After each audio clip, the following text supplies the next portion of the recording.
Franklin County Board of County Commissioners now in session for this regular meeting Wednesday, February 4th. It's good to see everyone here this morning. We're going to go and get started. Commissioner Ward, can you lead us in prayer and pledge, please? Yes. Lord, we come to you today as we conduct our county business for our county that we love so dearly, Lord.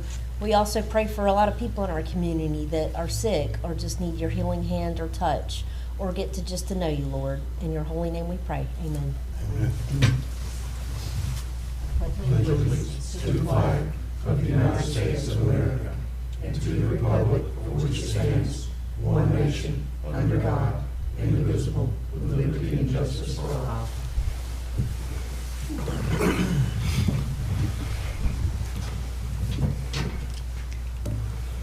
All right, Mr. Morone, are there any need to amend the agenda as it's been published? Or Good morning, sir. No, none reported to me.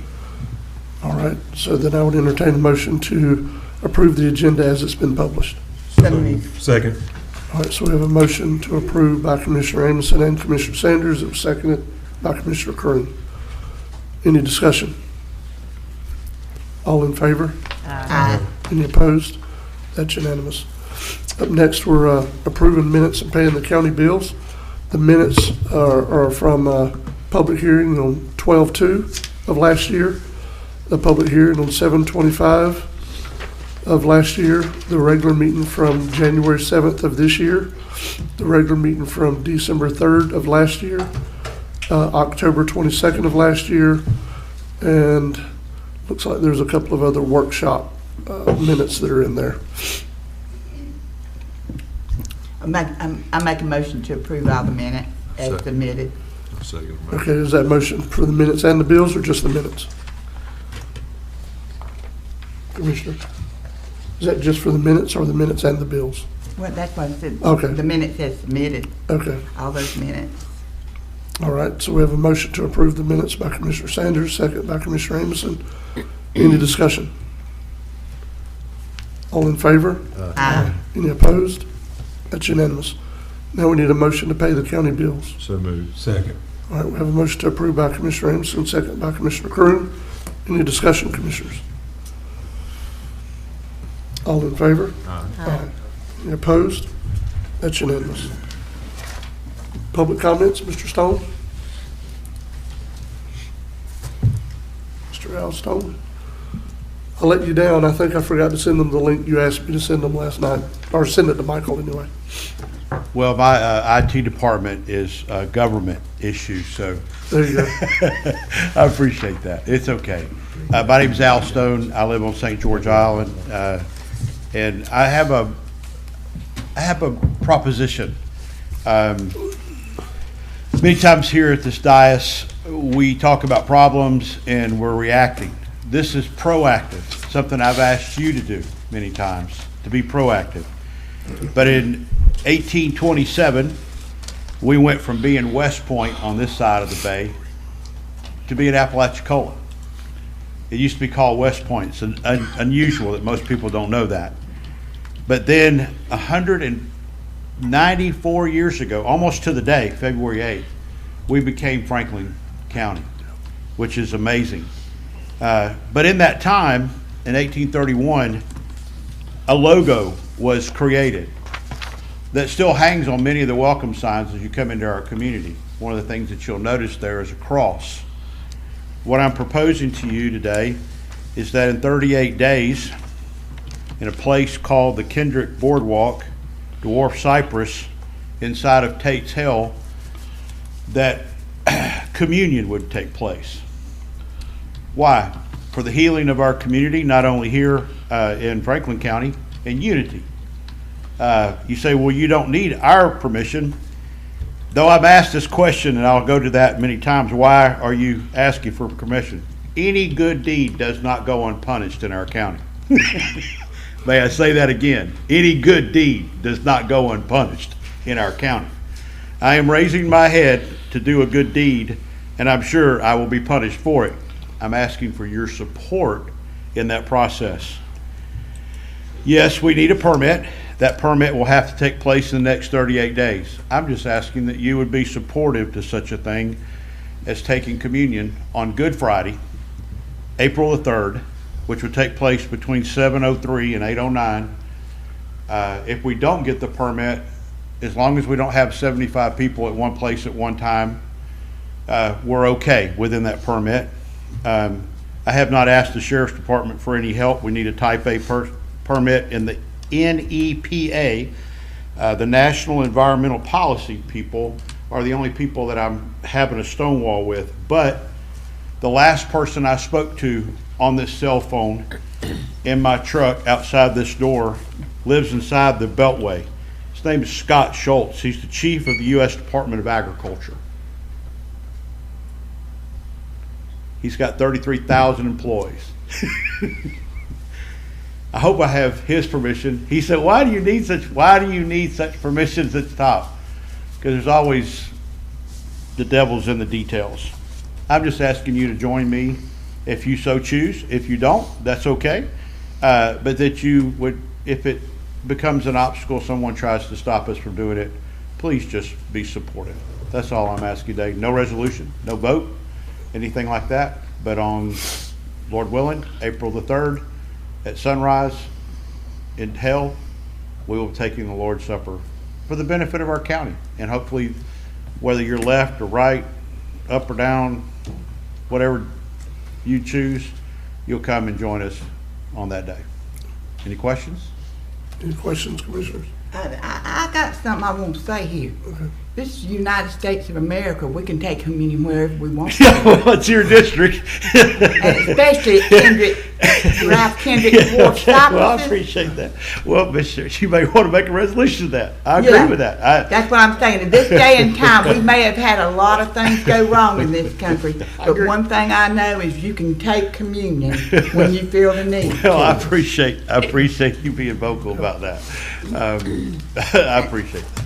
Other than, I don't see nobody you need to ask other than the God Almighty up above and Forrester, I think he was the one that initiated the idea. who God was. Thank you, buddy. He was the first one to do reconciliation. It was his reconciliation for community unity that caused Good Friday. So we're just remembering that. But thank you, Miss Cheryl. Any other questions? No, I will tell, I was supposed to send everybody a copy of that video last night of what he was talking about. And I was at the basketball game and I forgot to do it. But I will send it That's back of the right. day so you can send it out. Yeah, he will share the video. There'll hopefully be a Facebook page simply explaining that. If you have any questions, please reach out to me. I may share again right before that happens in 38 days. But thank y'all for what y'all do. And I really mean that. Thank y'all for what y'all do. Thank you for our county. Thank you. We live in a blessed place. All right. So Commissioners, there was nothing on Mr. Neighbors' report, Mr. Davis, Ms. Daniels. I don't remember about Ms. Whitney. No, she did. I don't think there was any action items on most any of these reports. Let me get back to it, sorry. Clear through 6 through 10. Yeah, there even wasn't action items on the EMS Director's report, was there? No. So if you have any issues you need to speak with Mr. Neighbors, Mr. Davis, Ms. Daniels, Mr. Polis, Ms. Roundtree, or Mr. Osteen about, feel free to contact them, but there was no action items in their reports. Or do y'all want to discuss any of the information they had before we move on? I'm not trying to just, I had something, but I'm gonna talk to Howard or Virginia after the meeting, but it had to do with the amount of inmates that they didn't receive. It seemed like they've been getting a lot here lately. Yes. And all of a sudden it dropped like nobody's business, and Yeah. there's no holidays. Yeah. So I was just curious as to why that was, but I'll ask, I'll get with them after the meeting. don't be surprised if there was an issue, so they locked it down. Don't Okay. be surprised. It doesn't But yeah, I surprise did notice, 16 in a day, it's been a while since we've had that many. me. Yeah, It's been a good while. Thankful for the state working with the Department of Corrections, working with Franklin County in that regard. yeah. So if we have no action or anything on them, then we'll go straight to the interim airport manager's report. Mr. Kirschenbaum?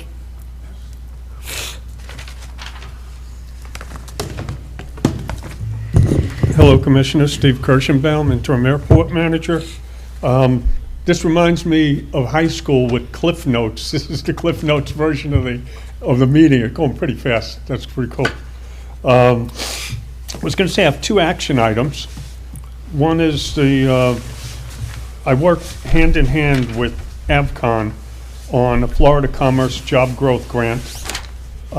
Aaron looked at it and said it looks fine. And also, the airport board looked at it and said it looks fine. And it's ready to go in.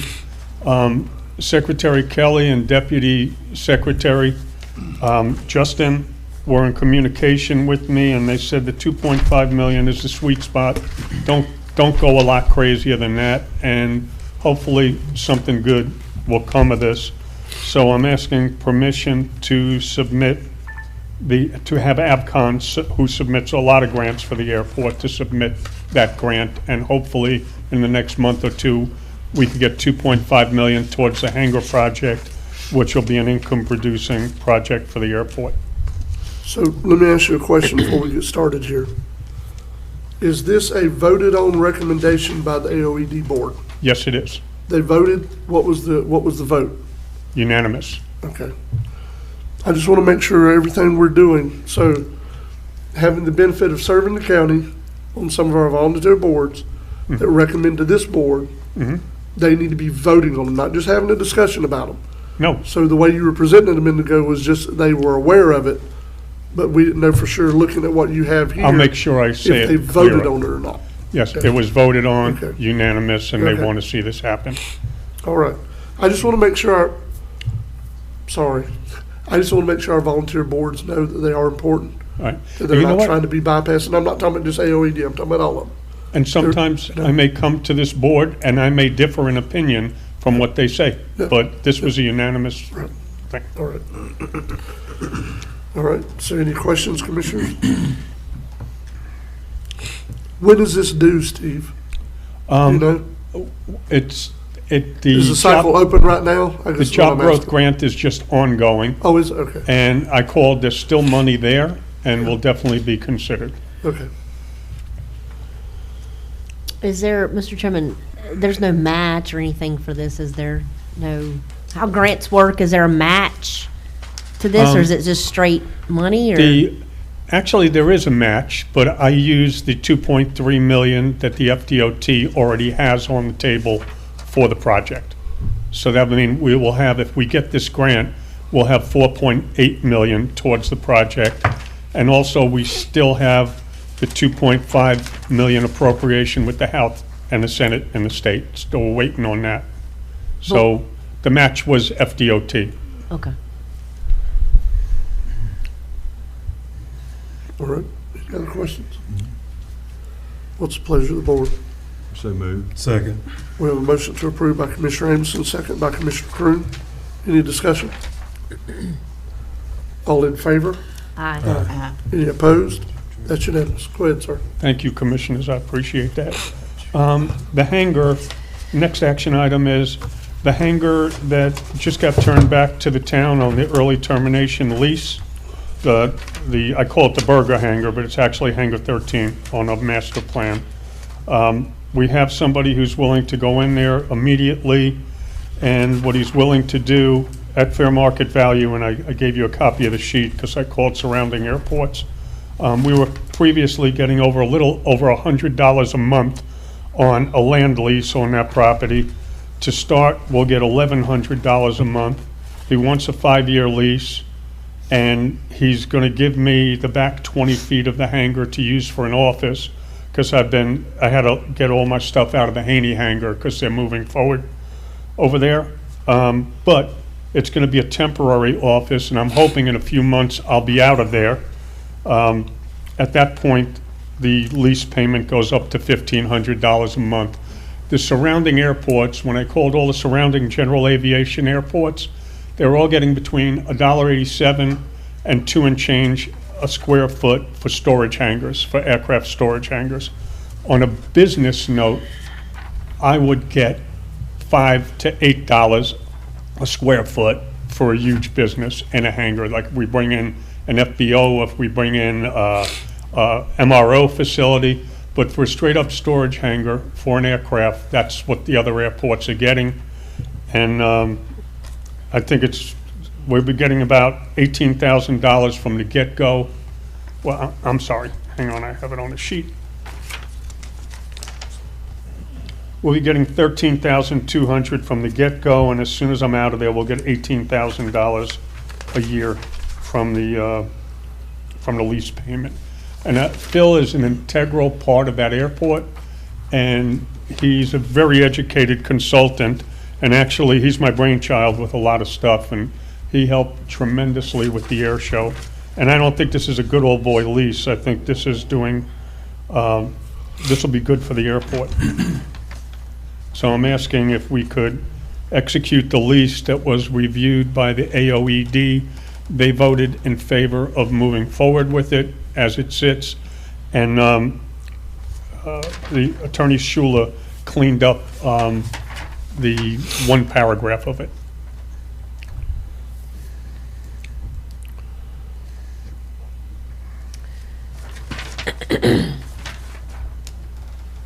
Mr. Chairman, I'll make a motion to approve. All right.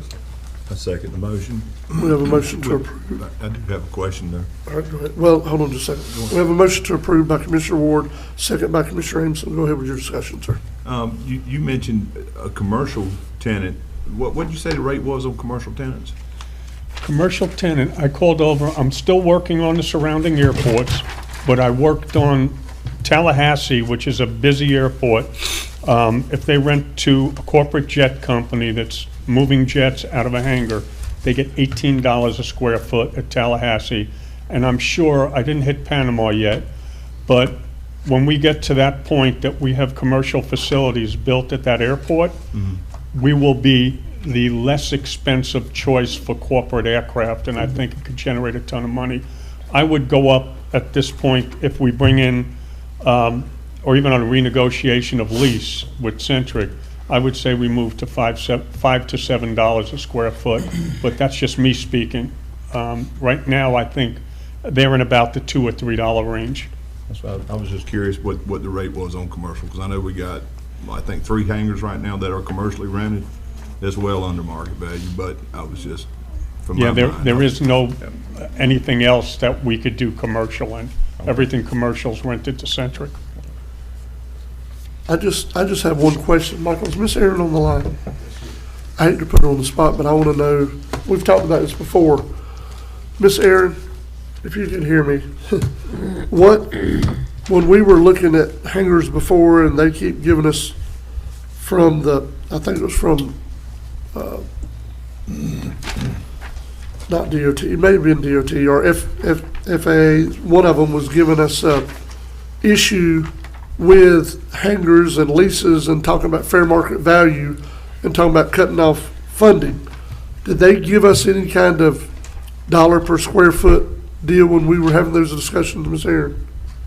They did not. No, Okay. we were never able to get a square footage price out of them. And that was something initially we had talked about trying to get an actual appraisal done Yes. at the airport, but we were also not successful. I believe Attorney Schuler had actually done a little bit of research on, trying to get fair market value for rents at the airport, and he didn't really find anyone either.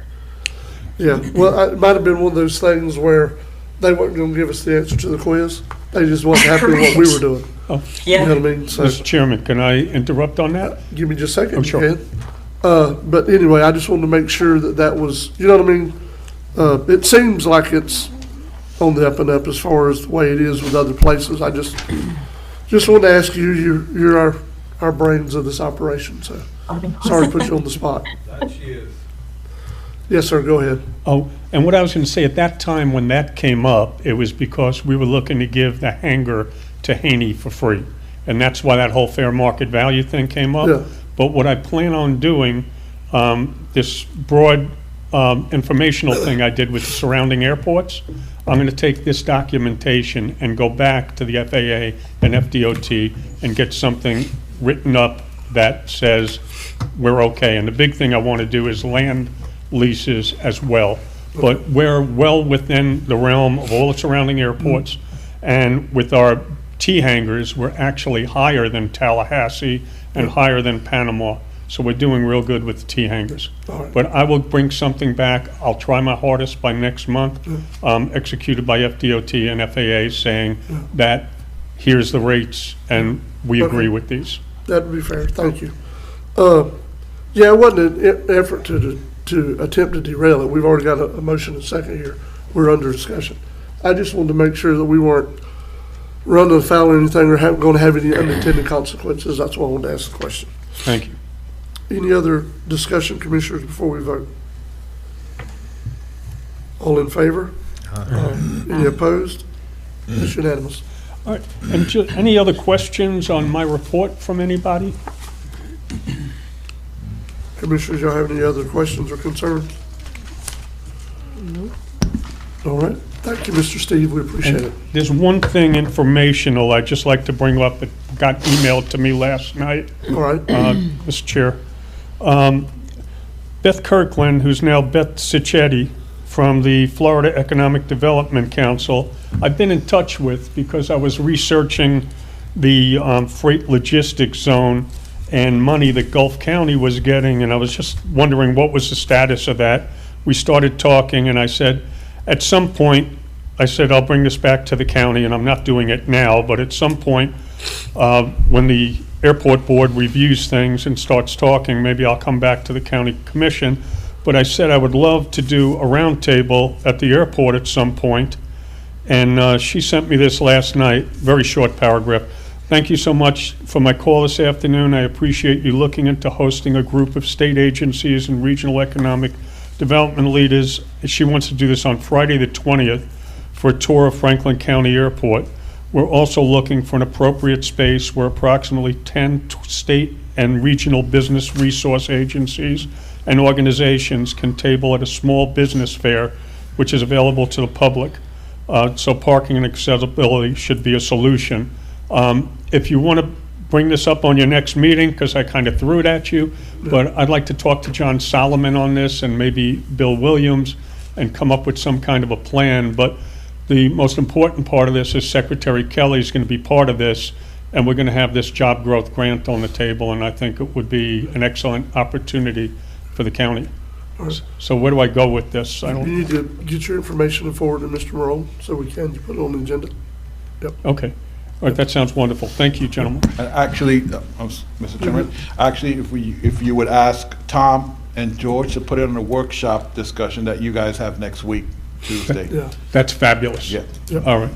Thank you so much. I appreciate it. all right. Michael, is Miss Kim on the line? Yes, she is. She's probably laughing at me because I bet you she didn't believe. I told her 9:30, and Yes. by God, it's 9:30. I know I'm early. So she's I probably, believed you. yeah, she's probably It's actually laughing at me. 8:30 her time.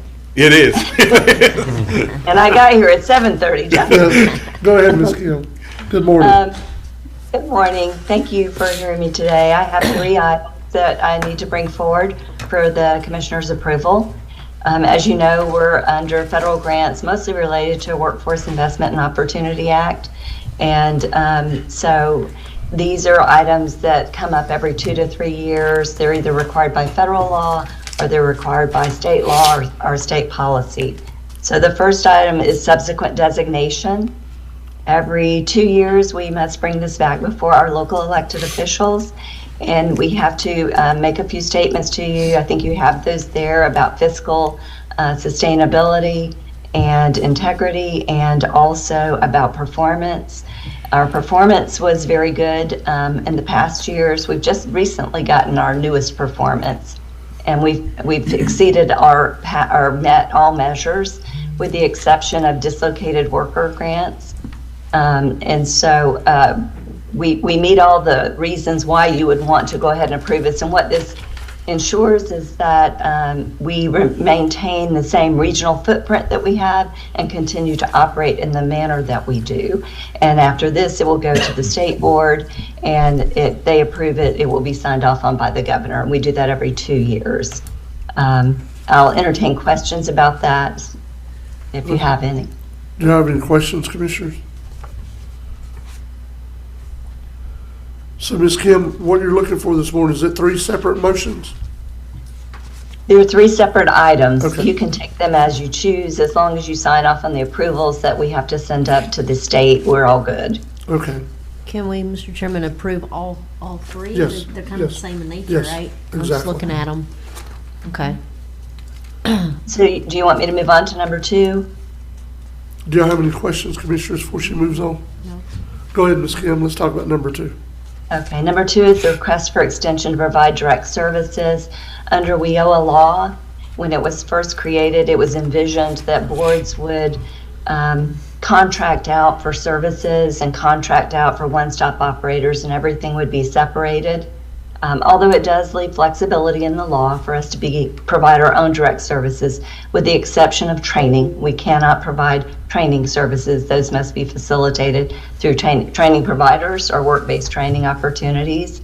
And so we've been providing direct services for a very long time, probably 20 years. And the reason we do it primarily is because it saves us so much money.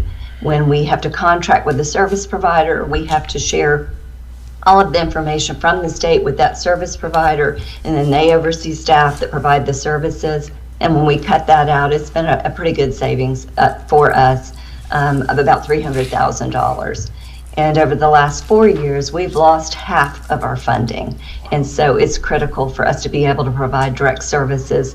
This includes working with businesses, handling students that are going through college that we're, our VOTEX training that we're helping to manage their pathway and then put that data into the state system, and also working with youth. And so that's what that request is about. And I have to bring that to you also every 3 years. And annually, we have to provide a statement to the state, letting them know that we're still performing well, we're still saving money, and that it's still fitting our business model. All right, any questions, Commissioners? Ms. Kim, go ahead and let's discuss number 3. Okay, for number 3, this is also a requirement by federal and state law. Well, the state policy actually on this. We write a local plan, and it's a very big plan. It's about 81 pages long. It's required under federal law. And we submit that, and it's called a 4-year plan, but every 2 years we have to modify it. But in this case today, the reason we're modifying it is because we became our own one-stop operator. And in state policy, if anything significant like that changes in your organization, you must update your plan. I believe we sent highlighted copies to show the things that we updated. So primarily our changes, sort of centered around that one-stop operator piece. But anything else that had changed, like our board member roster or any policies we had changed, we also moved in Bay County from 1 location to 2 smaller locations. All those kind of changes were included in this as required by the policy. And we need your permission to move this forward to the state for their approval. All right, any questions, Commissioners? Seeing no questions, I would entertain a motion. I'll make a motion to approve. Second. Okay, we have a motion to approve by Commissioner Ward.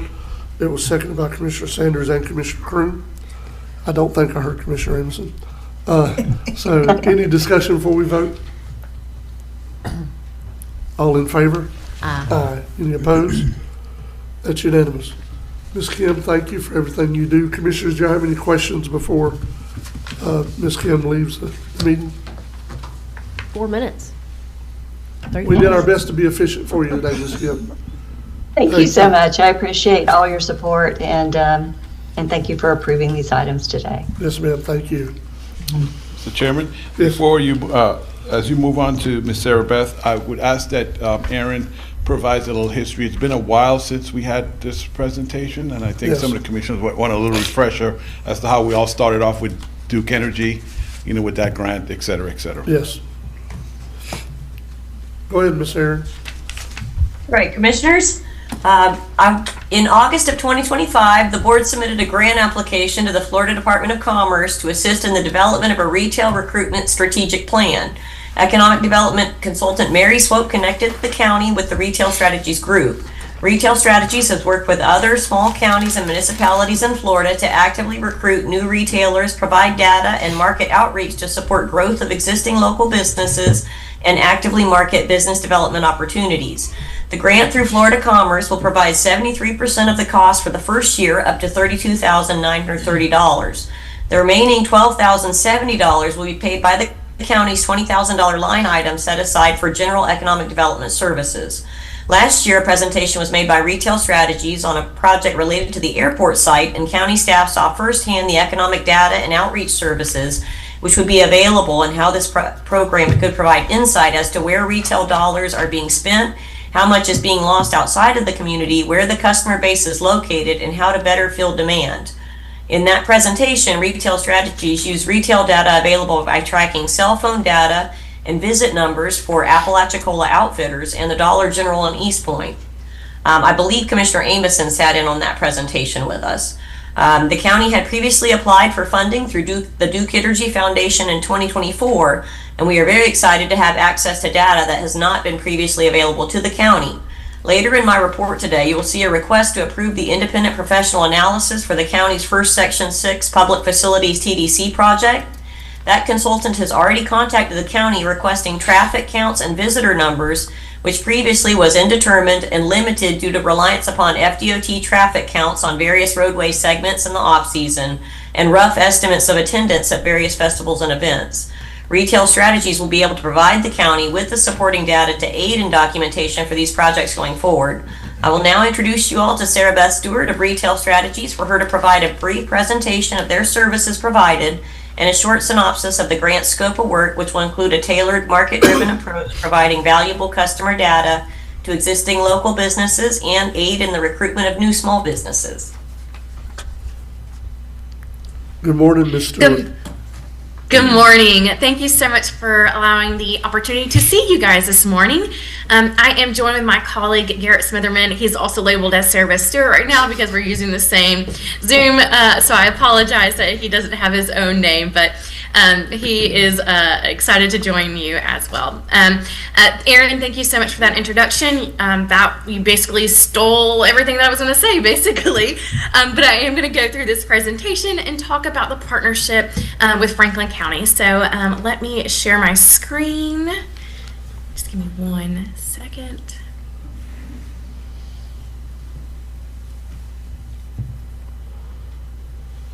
Okay, hopefully you guys can see it now. Yes. Perfect. Okay.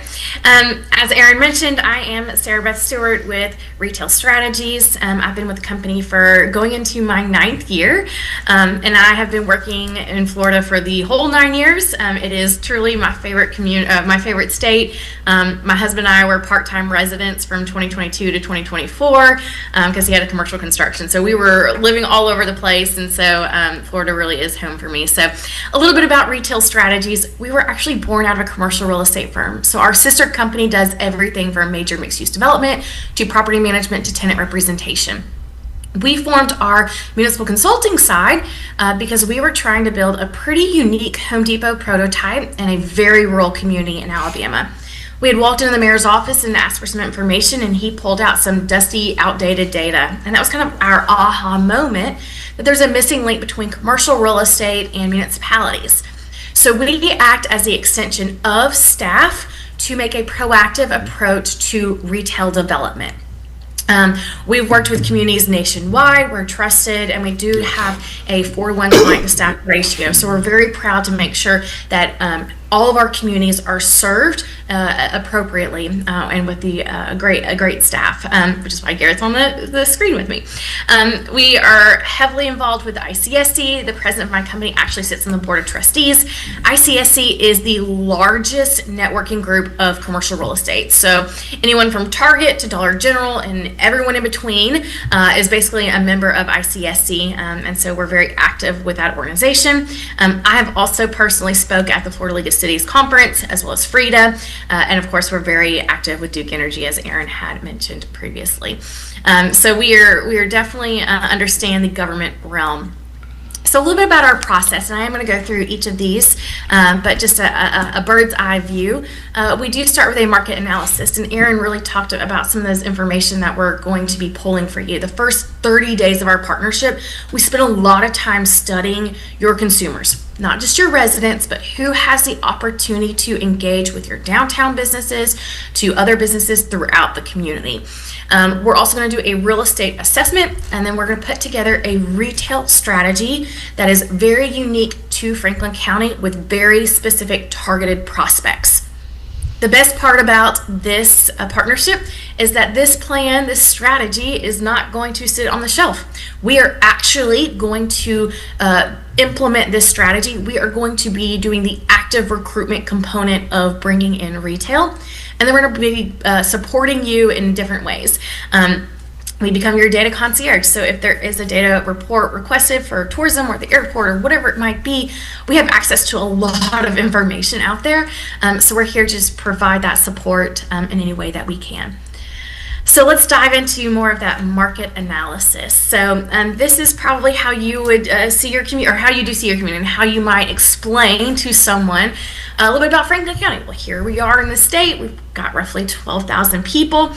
But when it comes to retail and commercial real estate, they just don't really care about your municipal boundaries. You care about your municipal boundaries, we care about it, but retailers see communities from a different perspective. They are going to be looking at drive times, radius rings, and they want to see who are the consumers within those different boundaries. So they know for specific destination retail, people are going to come in and out of a community, so they will cross those municipal boundaries. So we are very intentional about describing a community to the right retailer. So we put together what we call a custom retail trade area. So I know there's a lot of data on the screen. I'm going to try to walk through it. As Aaron mentioned, we collect cell phone data. So if you have a smartphone, it is tracking where you are going. It is very Big Brother. It is very creepy, but there's a lot of information being collected that we can then utilize to showcase different data sets. So as we can draw a geofence around any destination in the community to see just who's coming in and out of the area. So for this specific example, we have the Dollar Generals that are on the screen, and so we did a geofence around this certain Dollar General, and we can see just how strong the consumers that are coming in and out of that specific Dollar General. We're able to see that that trade area jumps up to a 14,000 population, so it's even bigger than your municipal boundaries. Also, really strong medium household income. Retailers want to know what the buying habits and spending patterns and the buying power that your consumers have. One of the other most important numbers that we do pull is that retail leakage. So that basically means the supply versus the demand for goods and services within the community. So overall, your retail leakage in Franklin County is $54 million. That means that there is not enough amenities within Franklin County for your residents and consumers to shop local. And so that is a number that we see is leaving the community. People are going outside of your community to the tune of $54 million to shop. We want to retain those dollars. We may not retain all 54 million, but we do want to chip away and finding those very specific goods and services that we can keep our services local for the community. Some of the other reports that we're going to pull are just key demographic numbers, traffic counts, really understanding who those consumers are. What does the next 5 years look like for Franklin County? What's the next 10 years look like for Franklin County? These are just some of the basic reports we've pulled from other communities. Our psychographic analysis is also really cool. We actually have a new data provider specifically for this, and it's really interesting because it takes into account social media buying and selling. So we're able to see what people are buying from their cell phones, from TikTok and things of that nature. So it's really interesting to profile your community. One of my favorite reports is the peer analysis. So we want to see, based off of key demographics like daytime population, household income, more rural type of communities, looking at communities that look very similar to Franklin County, and uncovering what retail brands have located to those communities that have not located to Franklin County. that starts a prospect list. So if they're successful in these other communities that look very similar, then those retailers can be successful in Franklin County. So again, that starts a prospect list. We're then able to grade that prospect to say, hey, this would be an A or a B or a C, or this is not a good fit for our community. So we are very intentional studying this data about what would be the most appropriate fit for Franklin County. Now, as I mentioned, we spend the first 30 days really honing in on data and demographics, and we can spend hours upon hours upon hours nerding out on data. There's so much information we can pull. I can tell you how much money is being spent on apples in your community or men's underwear. There is just so much information that we have access to, but truly the driving force behind a commercial real estate transaction is the real estate. As I mentioned in the beginning, we were born a commercial real estate firm, so we look through that lens. So we are going to be looking at your community from a real estate perspective. Now, this is the data program that I mentioned. This is for St. Cloud, Florida. I know a very different community from you guys, but each of those little green dots is sites that we have evaluated and put into our program and then have filled out information. So we are going to figure out this site, does it have an easy right turn in? Does it have an easy right turn out? Is it on a hard corner? What is the parking spaces? Is it vacant land? What is the property owner wanting to do with that land? So all of these different pieces of the real estate asset are logged into our computer program. So again, this is us coming to the market, driving the marketplace, looking for real estate assets, whether it's for redevelopment, looking at land for new development, or just existing vacant space, or just maybe tracking if a retailer has is at risk to close.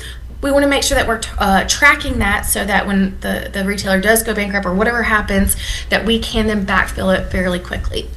Now, Franklin County has a lot more land available, which not a ton of communities in Florida have that, but that is a huge benefit for Franklin County. But we just want to be very intentional about what that growth looks like for your community. We're not trying to make you a St. Cloud. We're not trying to make you a Panama City. We just want to find really unique assets and really unique prospects for Franklin County, again, to keep dollars local. While we are in Franklin County for our real estate analysis, we're going to host a stakeholder meeting. Of course, open to the public. This could also be for your local businesses. We really want to share that big data that we have access to and providing it to those local mom and pops. We want them to have access. So if we see, hey, there is a really big retail leakage in hammers, just for example. If there is a local hardware store, we want them to know, hey, a lot of people are driving to the next county over to go get a hammer. Maybe expand your selection of hammers and some dollars will be retained local and your business can grow. That's just a silly example. I'm sure there's not all that many hammer. Any case, I digress. We're also going to do a windshield tour with you guys to really see the history. We know that there's a lot of local politics and a lot of local knowledge of who owns what piece of property. You might say, hey, that person's never going to sell their property. This is the history there. We want to know that. So we'll work with you guys to understand those local dynamics. But we're also going to take it from an outsider's perspective. So what would a retailer see if they drove through Franklin County? We're going to take that perspective to an outsider objective opinion on those real estate assets. Then we're going to formulate our retail strategy. So this retail recruitment plan is going to be a SWOT analysis of those different corridors.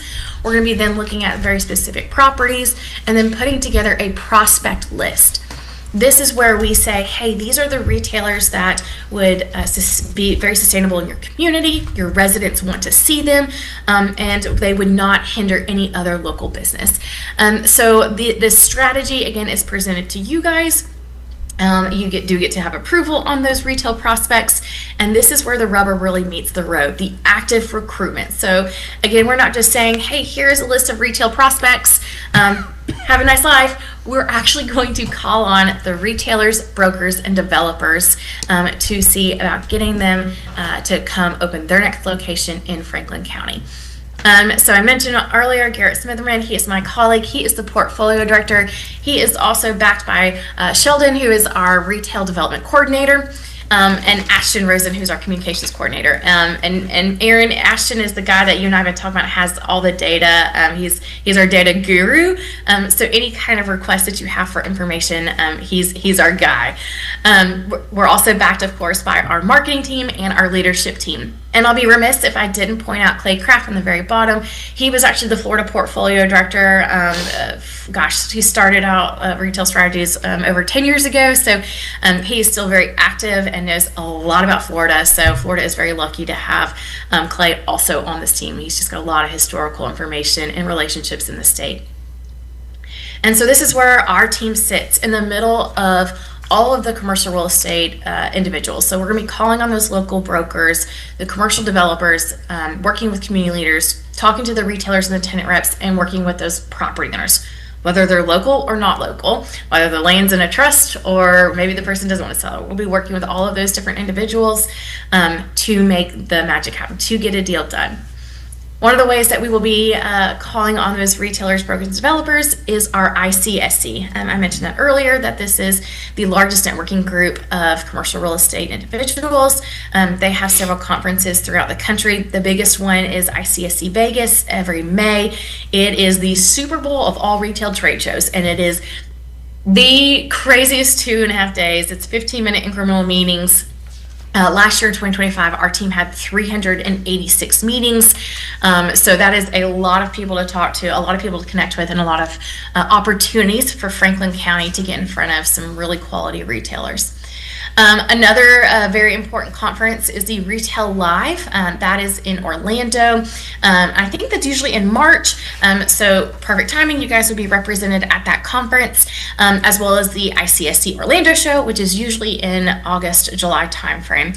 And I think that date is incorrect. That's actually supposed to be 2025. So at the 2025 ICSC Orlando, we did have 18 meetings. Again, that is directly for our Florida clients. And as I mentioned earlier, Lacey Beasley is on the board of trustees for ICSC, so she's gave a lot of intel from those major national retail chains, and we're able to trickle that information down, have an inside look to what is happening in retail, and it just gives you an upper edge.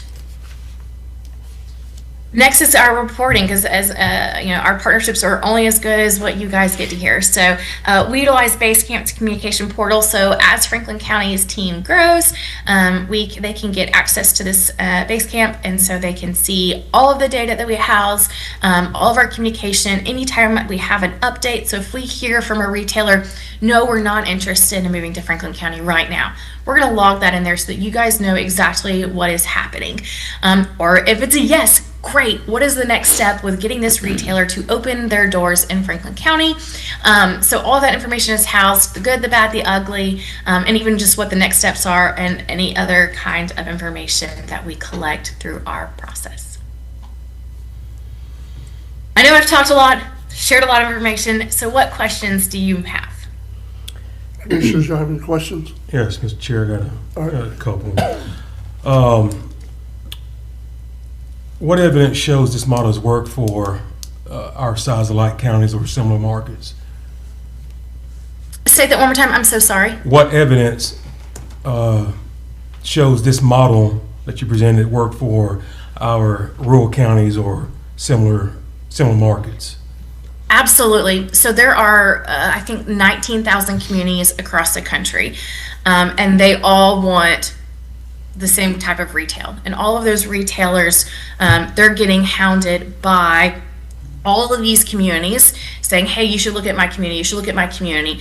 And in reality, there are very specific retailers that go to more rural communities. And so instead of chasing those major chains like Trader Joe's, something like that nature, that's not a right fit for your community. We work with rural communities to set them apart. That is our goal, is to get communities that get overlooked and get them in front of the right retailers. So I mentioned Trader Joe's. That's not a right fit for you guys, but there are other prospects that make sense. Again, that would be sustainable in your community, and it's our job to put you in front of the right individuals. Our typical model is to work with rural communities because that's who gets overlooked the most. We've worked with Dixie County, we've worked with Suwannee County, or we're currently working with Suwannee County. We've had a ton of success in Florida. and really seeing brands develop in our communities across the country. Gotcha, okay. One of my last, I guess, is a two-part question, and it's a bottom line question that I have for you. How did this program realistically move the needle for Franklin County, and how can this board measure that success from a year from now? Great question. Yes, thank you so much for asking that. Success is going to depend on what you envision. And so during our stakeholder input session, when we come to visit you guys, we are going to want to gain information. We want to understand what you envision for your community. What retail do you want? Your constituents, they probably call you and say, hey, why don't we have a pharmacy? Or why don't we have a Chick-fil-A? Or whatever that retail brand is. We want to gain that information. So we want to understand what your expectations are. Now, we can't guarantee success because there's a lot out of our control. Property owners are going to dictate what they're going to lease or sell their property for. Sometimes they have a very inflated vision of what their property is worth. It's our job to work with them to say, hey, this is actually the right opportunity for your property, for your community. I think I froze. Oh, no. No, you didn't. We can Oh, hear no, you. we still see you. Can Okay. y'all hear me? I think I froze for a second. Okay, good. And now I lost my train of thought. And so success does look different from community to community. What we can guarantee, though, is that within the first year, a minimum of 30 retail prospects is going to hear about Franklin County and know about the sites that are available to them. Now, and usually before I give that guarantee, I typically ask our partners, our communities, who are you guys currently talking to? Who is currently leading this effort for retail development? And how many retailers are you talking to? Most of the time, the answer is not really sure who's leading the charge. We're just kind of waiting to see what happens. And so, as I mentioned, it's a guarantee of a minimum of 30. Most often, it is way more than 30 that we put in front. It's typically closer to 100, just depending on the appropriate brands and who is actually expanding in the region. So we're very intentional about who those retail prospects are and showcasing the right sites to them. Mr. Chairman, I've got Go ahead. some questions and some statements. This is Commissioner Ward. Thank you guys for being here today and presenting. I do have a question, but I got a couple things, statements, I guess, before that. One is, Franklin County, a bulk of it is owned by the state. So we got land, but there's not a lot of land left. Number two, we kind of have a dynamic. The dynamic is different. You've got some group of folks that want a Walmart or a Publix, but then you've got some others that just are dead set against anything like that. So it's kind of a dynamic that you've got some wanting growth, and some don't wanting any of that. In addition to that, we also have, the mom and pops. So, a lot of the mom and pop grocery stores and or hardware stores, things like that, they may not want something big coming in to compete with them. But that leads me to my question is, in relation to numbers, do they look at the amount of residents, so the population of Franklin County is 12,000 and some change, versus the visitors coming to our county to utilize these services? So, we have a lot of visitors that come into our county to stay during the summer or go to the beach or whatever, or we have people come and stay during the winter. But the question is, do they base this information on the population of the permanent residents, or do they look at the permanent residents in addition to the people coming to our community? Great question, and you made a lot of really great points too.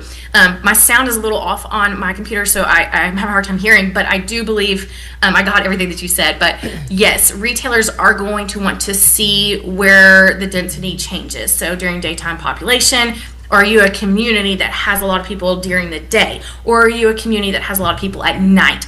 Or do you have a lot of people for tourism during the summer, or of course snowbirds? So there is a lot of information that we're trying to collect to really showcase that opportunity for that specific retailer. they do care about all the things that you just mentioned. And when you talk about those real estate assets, when the state owns it or the city owns it or the county or even just locally owned, there's a lot of dynamics with working with property owners and knowing what is the best path. Again, commercial real estate is our background, so we do understand those dynamics. But to your other question, yes, all of that data is collected. We really do want to show, hey, here is a bigger population during the summer. So there's an opportunity for them to make more money during these different times. So that is definitely a part of our puzzle when we're presenting sites to specific retailers. Thank you. Yeah, commissioners, and actually, one thing that I've mentioned to Sarah Beth actually multiple times is the need for a pharmacy on the western side of the county. So that's something that, personally, I feel like it's a deficiency. A lot of residents over in the western side of the county have expressed they're having to actually go to Crawfordville to pick up prescriptions or come over to Apalachicola. So that's something that, granted, it would be a smaller retailer like a CVS or a Walgreens or something of that nature. But, it could definitely fill those type of voids or try to recruit those type of services and retailers. Commissioners, y'all have any more questions? I have a question. Not that it matters, and I know this was preliminary, just in getting this report together for today. Thank you for everything you presented first. By the way, it's good to actually see a number, because I, like probably everybody else in this community, have known for a long time, it's hard to really gauge the economy in Franklin County because so much is spent in our surrounding counties. It's not spent here.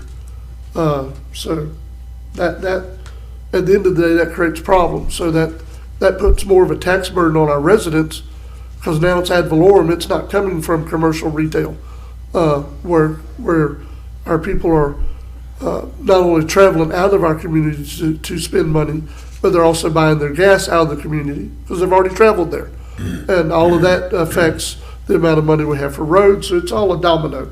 Thank you for painting that picture for us. The question I have is on the slide about the trade area. And it doesn't matter, it's just preliminary anyway. But I noticed that the dollar store you pulled from is the one in Apalachicola, or what's listed. And I know from talking to the people that work with the company, the one in East Point is top 5 in the nation. So it's going to paint you a lot different picture. So we're actually, it's our data provider that we have. I know in that specific slide, it has those little green dots surrounding the Dollar Generals. Yes. It's color coded, and so the green dots mean it's A grade for that retailer. Okay. We can pull exactly how it grades in the county versus its other peers of dollar stores. So comparing Dollar General to Dollar Tree and all those other different types of dollar stores. We can do it for the county. We can do it for a region. We can do it for the state. We can do it for the country. We can do it for the brand. There is truly so much information that we can pull to see this is the top ranking dollar store in the region. That is a huge asset to boast about. So another retailer can be successful because this is one of the most successful stores of this brand. So that information that we can pull, this local knowledge, you have those local relationships, and you're hearing this type of information, but we'll have the data to back it up to showcase, no, actually this is one of the top performing stores. Hey, other retailer, you could be very successful here. So spot on with that. I'd like to add a little something if I can. Yes, sir. Just to that point in question that you're asking about the trade areas, I was actually doing that yesterday, looking at the Dollar General, both in Apalachicola as well as East Point, and I believe there's a third in Carabel as well. Yes. And so part of how we do some of our initial analysis is for those national brands that we can access the mobile data and track and sort of see where their standard customer base is for that specific store. We will use basically an aggregate of all of your existing strong retail, national retail drivers, overlay all of their individual trade areas at once to basically identify a custom trade area. Now with the county, it's going to be a little interesting because you basically have kind of three of your core three markets. You've got Apalachicola, you've got East Point, you've got Carabel. And so those lines will kind of naturally kind of edge off. And I actually looked at that yesterday. But just back to your question, yes, we're going to be analyzing and using all of the advantageous data from any of your existing national retailers, which would also include, say, on the food front, there's a Burger King in Apalachicola. I know you'll have multiple Ace Hardwares. We're going to be using all those kind of things as supporting evidence and data, just as Sarah Beth said, to basically present the market's opportunities to like brands, similar type national retailers, so that they can sort of use the performance of existing in-market brands alongside their own projections. And then we'll also be using, as Sarah Beth alluded to, sort of a peer market analysis, so that they can then compare to their own locations within peer markets to say, okay, here's a competitor in the market we're talking about. Here's a peer market where we have a store. If all of this is pointing towards, yeah, we could make this work, and there is a profit to be made, because ultimately this is all a numbers game. It's all math. And so these businesses are in it for profit. And so we're going to be providing as much supporting evidence to point towards, yes, this is a good market, a good location, a good place and community of strong consumers that will support your brand. And here's all the backing evidence as to why we believe so. No, sounds good. Anyone else have any questions? Mr. Chair. Yes. I don't know if this is a question for them or us, but should the cities join with us on this? Because, I mean, really the only area would be East Point. Yeah, I would think so. Ms. Aaron, has there been some discussion on that? Actually, yes, Commissioner. So this first year, it will be paid 73% the cost of the grant, and then the county will actually chip in the balance, the $12,070. Now there is, if we are pleased with Retail Strategies for this first year, there is an option to renew that would extend the program for an additional 3 years. And that was something, even when we applied for the grant last year, we had actually sought letters of support from the cities of Apalachicola and Carabel. And then also we received a letter of support from, I believe, Team Franklin as well on it when we did the application.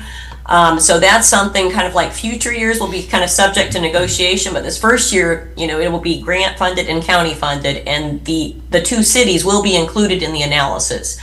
So they'll get the benefit, of it's countywide. So it will include East Point, Apalachicola, Carabel, the entire area. But going forward, that may be something that we have to talk about in the future. Like, look, is the county going to want to continue this economic development initiative for $45,000 a year? Or if we do, is there a cost share at that point, and are the cities willing to contribute? So that it will be something that's performance based. We're going to have to see the value in it for it to continue. Yep. That answers your question. Yep, that's fine. The other thing is too, so I do like the approach, honestly. We in my time on the board, we've had a lot of discussion about managed growth. And so far, we haven't managed anything. We've waited till they walk through the front door and kind of ask what they want to ask. And this way, we're actually can be engaged and know who we're actively recruiting and what it's going after. So it's helping to manage it. So you're still trying to go after growth, but it is on a managed spectrum, because you're not trying to, you're not, it's different. It's a different approach. It's more proactive. Yes, sir. Yeah, I was just going to say, maybe Sarah Beth was watching when Steve for the airport was just here talking to Beth Kirkland, whatever her married name is, on that initiative, and they're trying to bring commerce here too. Yes. So maybe all this could kind of, work off each other to benefit the county and the airport at the same time. And they know about that too, because that's on Duke's site selection. Yes, sure enough. Survey. So I'm sure they're aware of that. All right. I often talk about, in my early tenures back in 2000, when we realized that the only place that you really have in the unincorporated areas of Franklin County is East Point. Yeah. And that's when the enterprise zones and all that came to pass. And so we were real up on that to try to promote growth, because even back then we knew that you had to have something in here sustaining and to go along with what we have, the bay and all that, and everything. But you know, it's like we've always said, we're very limited on what we have when we don't want to bust out the seams either with people. But yet we want to take care of the folks that we've got in here by bringing jobs in here. And unless you sit here and live with us and cohabitate with us, you're really not going to know what the issues are. Yeah, it's good though. I like it. So is there anything needed from us today, or is this just a presentation? Ms. Aaron? Just a presentation, Okay. Commissioners. Just to introduce you all to Sarah Beth, and then also we'll be, setting up that community stakeholder meeting at some point. So hopefully we will have, a lot of participation from some of the local business owners, probably coordinate with some of the chambers, and also the business associations to try to get maximum participation, because, we want our local businesses to thrive, and we want to help them identify, areas of leakage and also where their customers are coming from, and be able to staff appropriately and such. So it'll be a lot of useful data. Yeah. So hopefully at our next meeting, we can have more discussion about the EDC, because we have been putting together people that want to serve on that board under this county. And so that's something, Ms. Stewart, we've never had an economic development council yet, but we're in the process of putting one together. And they could also be involved in this process, because a lot of them are business owners across several different industries in the county. Ms. Gail, you had a speaker card filled out. Public comment.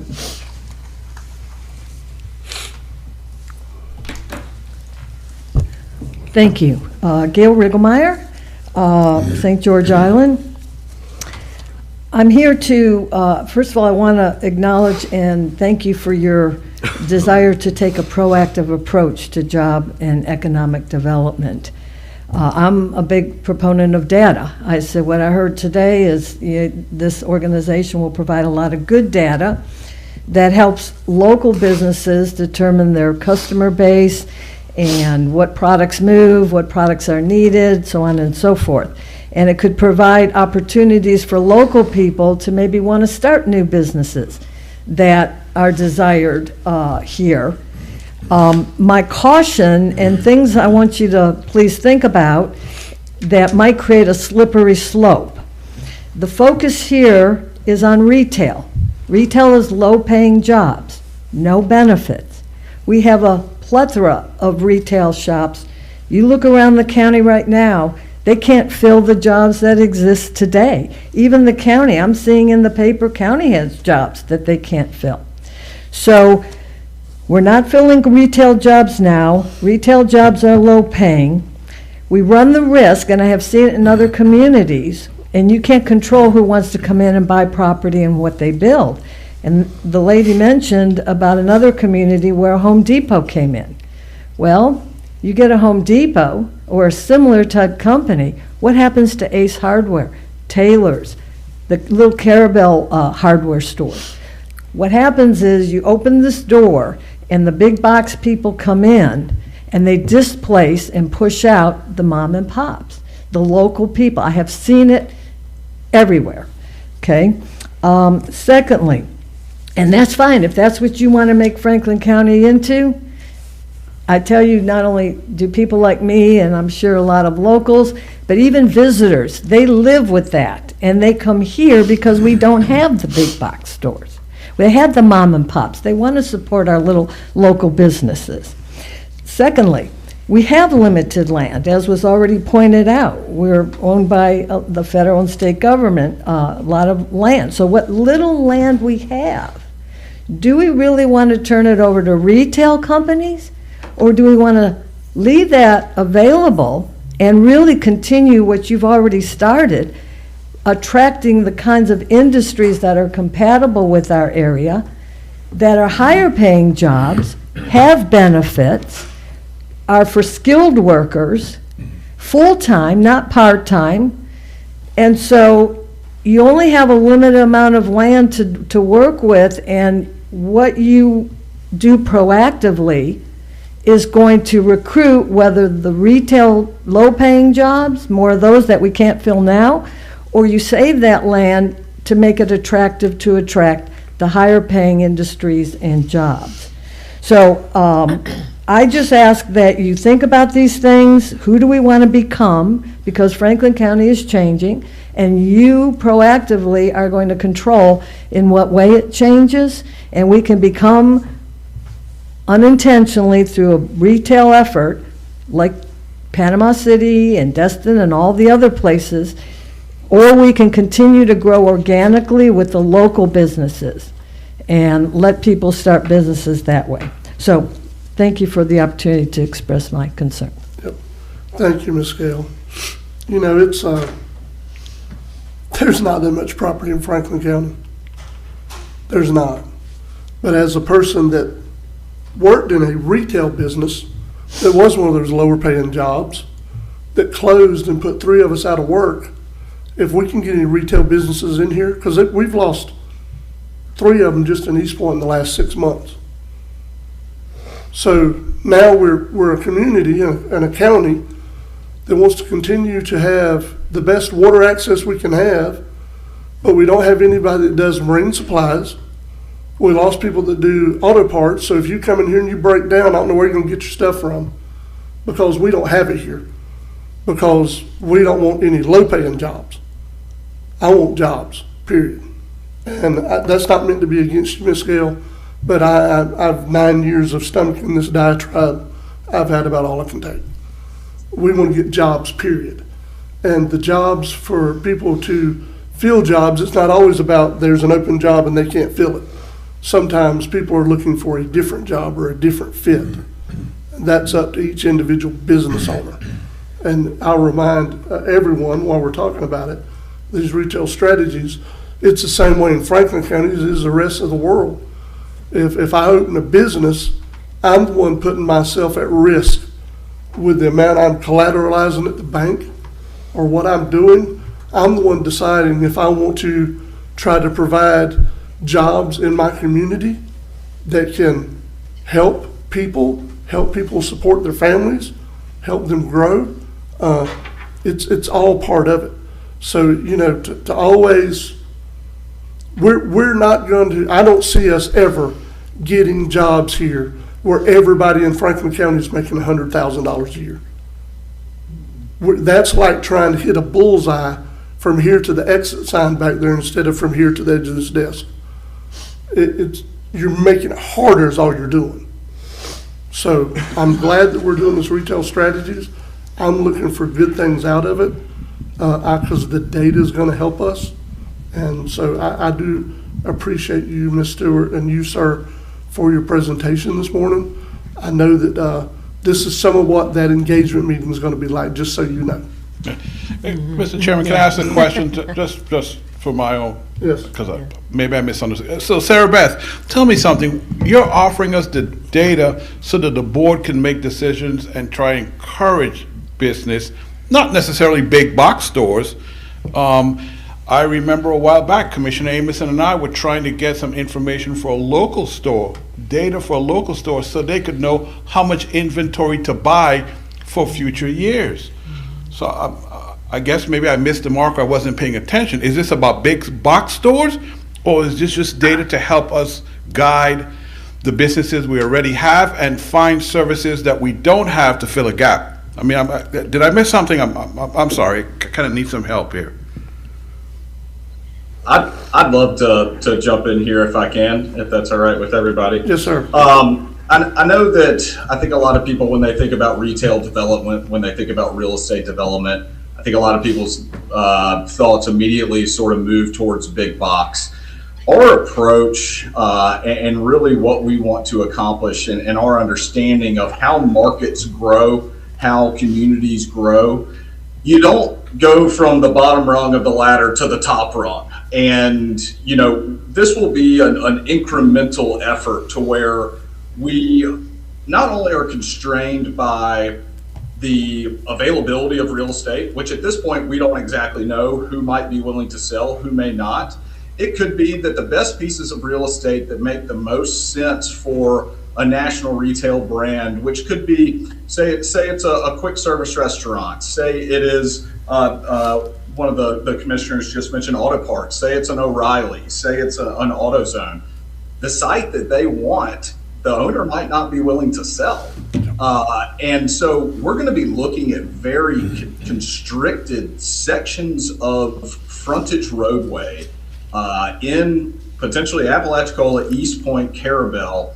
And our approach is very, very specific to identifying the sites that we know these brands like. So using the characteristics of the real estate, as well as coupling that with brands that we know will go into markets the size of the communities within Franklin County. And so it's a very, very tailored approach, and ultimately it's the retailer that makes the decision. So I don't want anyone to think that we're going to be going out and our focus is going to be trying to bring a Target or, a Walmart distribution center. Now, at the same time, if that's something that y'all would like for us to do, of course, the way we also want to approach this is we are your partners. This is y'all's community, not ours. And so we're not intending on doing anything that's sort of outside the realm of not only what you want, but what makes sense, because ultimately we want to be good stewards of the investment and trust that you would be placing in our team to be as efficient and effective as possible, because the reality is that any of these deals take a good bit of time to go from start to finish. Some of these take years to complete, just doing analysis, depending on the brand. Now, certain brands move faster than others. Certain real estate transactions get bogged down. As an example, if an owner is willing to sell their property for $500,000, and this is a complete hypothetical. Yeah, someone wants to buy your property, they'd be willing to buy it for $500,000. Okay, great. Well, 6 months down the road, when the deal is about to close, if that owner, even if it's not true, say there's a rumor that Chick-fil-A is going to come into that property.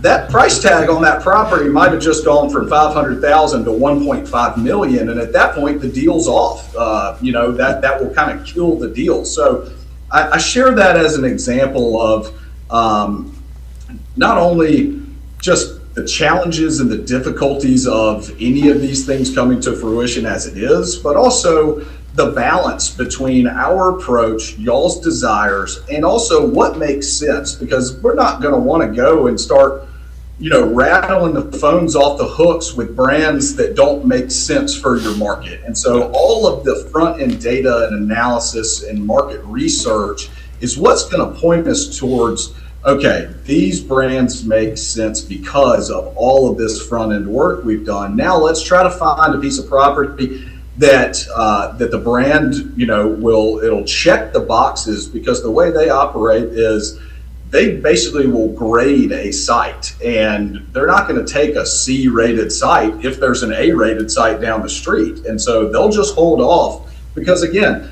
as one of the other commissioners mentioned, this is investment, and people don't invest with the intent of losing money. They invest with the intent of making a profit. And it comes with a sizable amount of risk. Just as an example, Longhorn Steakhouse. And I just want to put this on the table just as dollars so that we understand the risk that these brands are taking. For Longhorn to build a full spec out of one of their locations, they've told us it cost them $6 million. Well, if the piece of property cost $1 million, they're in it for $7 million before they've ever staffed, stocked, or sold a single steak. So that's a $7 million upfront investment, where they're going to have to recoup that over hopefully a shorter amount of time than longer. But these are the financial analyses, the market projections about how much they're going to be able to sell. So that's digging into your sedentary population, your tourism population, all of these kind of things. So it is we like to say it's not really complex, but it is kind of complicated. And so I just wanted to share that we're going to be starting with what makes sense to try to, back to what Sarah Beth had mentioned, fill that void on some of those specific products and services that are lacking, that those brands would consider opening a store within Franklin County. Any other questions, Commissioners? Thank you both for your time today and for the presentation. I'm sure we'll be in touch. Thank you so much. It was so great to see all of you, and have a fantastic day. Thank you. All right, Miss Erin Griffith, we're up to your report. All right, Commissioners, I had kind of a lengthy report. Let's see, we had 9 action items and then just some informational items. So I don't know if there's anything that you all would like for me to pull from the action list, or if you want to rock on to the informational items, or. Commissioners, is there anything y'all want to discuss and vote on separately that's not in consent? Or if you have any questions, we can ask them, but other than that, we can do 1 through 9 through consent. It's up to you. Well, I want to talk on item number 4. Okay. And just make a couple of statements, and then on item number 9. I think it is, yeah. Okay. Yeah, number 9. Okay. Well, I mean, let me clarify. Do you want Miss Erin, when she gets to do number 4, to read that whole narrative, or you Not the just whole ask some thing, questions? but I did, not the whole thing, but I Okay. did want to make a comment about the communication system. Okay. And about, Okay. I've been approached by Alligator Point. Okay. So, can we do that? Yeah, we can do that. We can do number Yeah, I 4, think- and I you think said I you want to need- pull number 9 as well? Well, I just want to comment on that because I might add something to it. Okay. Okay, But do you want them to be voted on separately? That was what I'm asking. no. Okay, go ahead and do your comments. Okay, you ready? Yeah. Okay, on number 4. Well, number 4 is a big, long thing. It is. What, I called Aaron yesterday. Andy, were you able to talk to Brian with Williams Communication? I was, yes, and actually Brian did confirm. So one thing by the board authorizing the emergency patchwork with Williams Communications to actually kind of hobble us along until we can get the first responder system upgraded and implemented for the construction of all the new towers. This patch will actually change the process, whereas separately, let's say the tower that was located in St. Teresa, so that tower previously was only utilized by that volunteer fire department. So that's kind of why it made sense to actually have, even though the agreement was with the board, the expense for the monthly lease was actually borne by the fire department's MSBU revenues. And then you also had a tower located in East Point, and the St. George Island Volunteer Fire Department had been paying for the annual lease on that tower as well, because that was specific to their system. Now, granted, once Williams actually makes the upgrade, the sheriff's dispatch will actually utilize both of those tower sites at that point. So it will be used by basically first response and fire departments countywide at that point, along with dispatch. So at that point, it would make sense for actually the board to assume the cost of the lease agreements for those 2 tower sites until we can actually get the construction of the 7 new towers up and running. And at that point, Williams said that they are actually able to mobilize February 16th. Schuler and myself have been going back and forth with SBA Towers, and we hope to have something worked out by the next meeting to present to you all on that. As far as, the assignment of the lease for the St. George Island Tower in East Point. And then also, we will actually work something out formal with the rental rate as well for the St. Teresa Tower. So we hope to come back to you all at the next meeting with some hard details on that transfer, but just wanted to keep you posted that Williams is getting close to mobilizing. We should have the patch in place soon. Okay. Well, I got approached by one of the members of the Alligator Point Fire Department last week, and they were saying it's getting to be burdensome on that fee that they have to pay. The fire department has to pay for the tower, the use of the tower down there.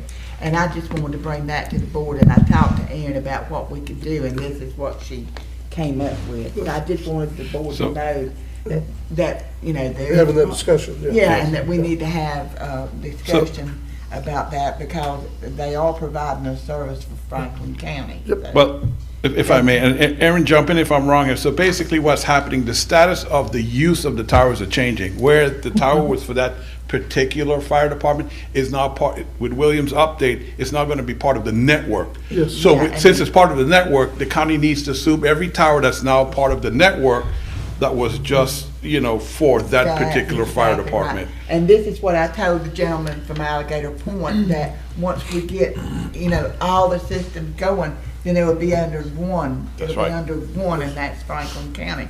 Now, on the item number 9, Howard brought to my attention that the State Department of Transportation has complained about Miller Street out there at Lanark. Miller Street and Jubilee Street is draining down to 98. It's a little dirt road. So I just wanted to let Aaron know and the board know that I'm going to try to include this into my paving project, so we will satisfy FDOT's concerns. So you will be seeing something come in, a work order for Jubilee and Miller. And Aaron, did you ever get the surveys, or was Andy able to get the surveys for that?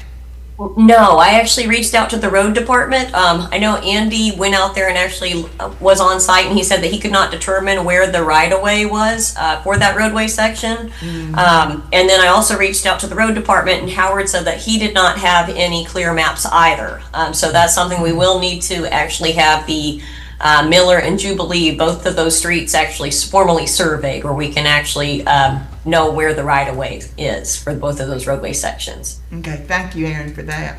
Thank you, Mr. Chairman. That No was problem. 2 items. Miss Aaron, that wouldn't be on the maps that's over at the clerk's office? Where our right-of-ways? I know it's where Mark used to go and look at them It's kind of like. to determine right-of-way. So Mark's had a list that Bree now, I hope Bree has it, Bree now has. But the issue is, it's not necessarily what road is right, it's the markings. Because remember, Okay. remember a couple of times, we did some paving and we actually ended up. Oh, off- yeah. You So remember that's that? what, so so That's I- what it is, 'cause Jubilee comes off of Spring Street and Miller comes off of 98, and where Jubilee and Miller's supposed to intersect, it's like rounded there. So you don't know if Jubilee goes on down toward those houses or not. So we got to find out. Yeah, I that's- don't want to be paving somebody's land, that's that's what, for sure. that's what Andy's trying to avoid doing, exactly. And the other thing, just a question, because we were already talking about it, Miss Aaron, I didn't have the question until Commissioner Sanders was saying what she said. Going forward, as we try to get this whole communication system up and going, is there the possibility for sites that we're currently leasing to see what it would take to buy those sites? If our towers are gonna be there perpetually? Well, the 2 sites that are there, I'm not sure on that, Commissioner. I mean, we would have to ask SBA Towers if they would consider. But once they've already made the investment, they likely have some other carriers. But we will definitely, make the inquiry, because that I could be just thought it'd something be that worth they're asking. already there and constructed. Instead of having a continual drip of money, if we owned it, then we just maintain it. Yeah. Yeah. and That's we- the only thought. Yes, sir, and we would have to be, I'm sorry, Commissioner, go ahead. Commissioner Sanders. Another question, while we thank you, Michael. Another question, did Brian say when? Because he already told us $185,000 is what's gonna take. Does he have a deadline for that? Have that done? They are mobilizing on February 16th. So they should, they actually have the equipment on hand, and they're getting their crews ready to go, so. Okay. Mr. Chairman, to go back to what you were saying, keep in mind, any tower that you try to acquire in any way, you have to consider all the leases that are tied into that, to SBA that owned it before. So, yeah, that might be a task. I just thought I I'd mean, ask. it could work, but, it just might be a task. All right.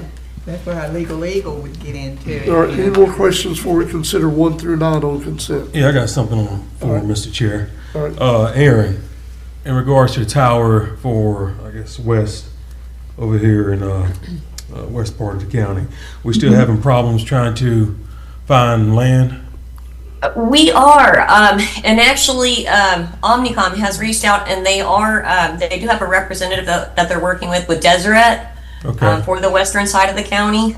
We did reach out to FWC, and their initial response was no, that communications towers were not allowed. I know Susan Skelton, when I forwarded their formal response, she actually started making some calls on behalf of the county, because public safety is one of the exemptions for that management plan. So there may be a chance that we can go back to FWC and get approval that way. But really, in discussions with the state will also not allow for private carriers to co-locate on any sort of towers that we construct on state-owned property. They would allow for public safety to be located on towers located on their parcels. However, for us, yes, that's important, but we also wanted to remedy the lack of communication service for, basically just private residents, when they're going up North Highway 65, because that's also a safety concern. So for us, the best case scenario is for it to be on a county-owned parcel, because then we can actually lease the space to private carriers. And as it is right now, the existing Tarpon Tower site up there, the reason why they have not constructed that tower is because, granted, tower construction is very expensive, roughly $1 million or so. And then they don't have a tenant in place, and that was one thing, even that Tarpon Tower, when we had approached them about locating on their tower, they're like, oh, well, if you share in the cost of construction with us, and unfortunately Triumph won't fund that for us. So that's something where, we definitely prefer for it to be on county-owned property. Worst comes to worst, if we do have to go back to the state, we will pursue that option. But the best case scenario is for it to be owned by the county. I got you.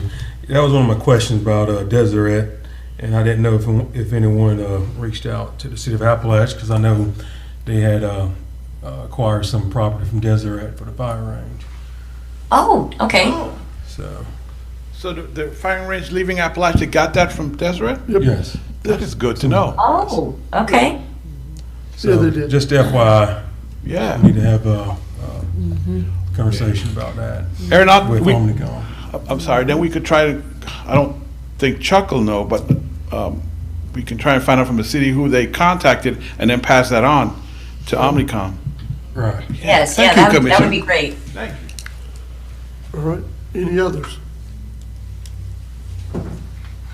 All right, this time I'd entertain a motion for action items 1 through 9 on Ms. Griffith's report. So moved. We have a motion to approve by Commissioner Crew, Second. second by Commissioner Ward. Any discussion?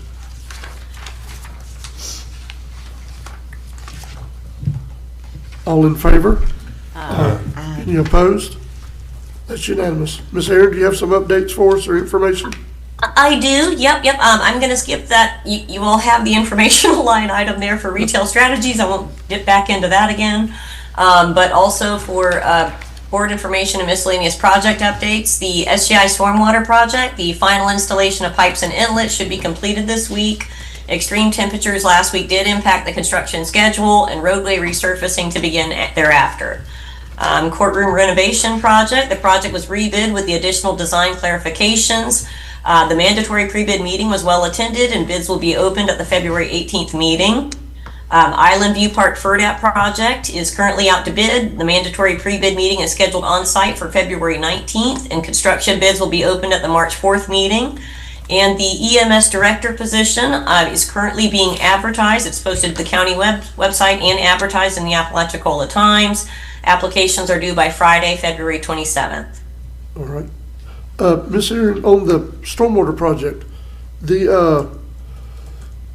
other roads that the TDC considered and did recommend to this board to add to the list of paving for finishing that project, where are we at in that part of that? Because it was going to be done as a change order, correct? It was, yep, and that's actually is part of, let's see here, action item number 3 was the TDC Section 6 Independent Professional Analysis. Right. That is, we will be signing that proposal, and they said from their date of receipt, it will take them approximately three weeks to generate the report. Okay. Unfortunately, it is coinciding with our retail strategies project because some of the information that they needed, they said basically with the packet that was provided, it did a good job of tying the commercial district to tourism infrastructure. However, without having, it would be more difficult without having access to visitor counts and also some of the traffic count data that Retail Strategies has access to. And for us, even when I was scrambling trying to find supporting, news articles or different data sources to put together the initial request, the only documented visitor count that I could lay my hands on was actually the state parks visitor count numbers. Right. So that was something, that number was hard. It was hard to get a good number to provide to them. So I'm very excited about that. But it will take approximately 3 weeks before we have that professional analysis back. And then once we get the green light there, we should be good to go. So is that going to put us doing paving until April? It will probably put us mid-March. Okay. Okay. All right, well, we did it as quick as we could, so, That's why I say it's pushing it, but. I mean, we waited because it was asked for us to wait, and we did, and so that's the way it goes. Go ahead. Mr. Chair, I got one question, since we're talking about that stormwater project over there. It was brought up in the partnership meeting that they are, what's the end goal with that? Right now, they've got pipes that's pumping all that water out into the bay. Then goes to remove stormwater. I'm sorry? Yeah, but is that gonna go to the retention ponds, or are they gonna? It's going to go to the ponds and then to the bay, yes, Okay. yes. Isn't that correct, Ms. Aaron? That is correct. Yeah. Yep. Sufficient filtration. Is that DEP design? Yes. That is DEP that designed that? Sure it is. Okay. Our engineers designed it, and then it was permitted through Northwest Florida Water Management District and run through DEP and all the other regulating agencies. But I'll tell this board why it was brought up is that the East Hole area right there that they were being able to oyster that was open, or they've showed a tremendous, well, the oysters are gone, they're dying off. Now, we hadn't had a bunch of fresh water come down, which, predation, other areas like that. And it was brought up that, before the stormwater project started and they had the pipe that was pumping, could that potentially be it? The question was brought to the Department of Agriculture about potentially doing some water quality checks out there. As far as consumption, water quality checks are fine right now.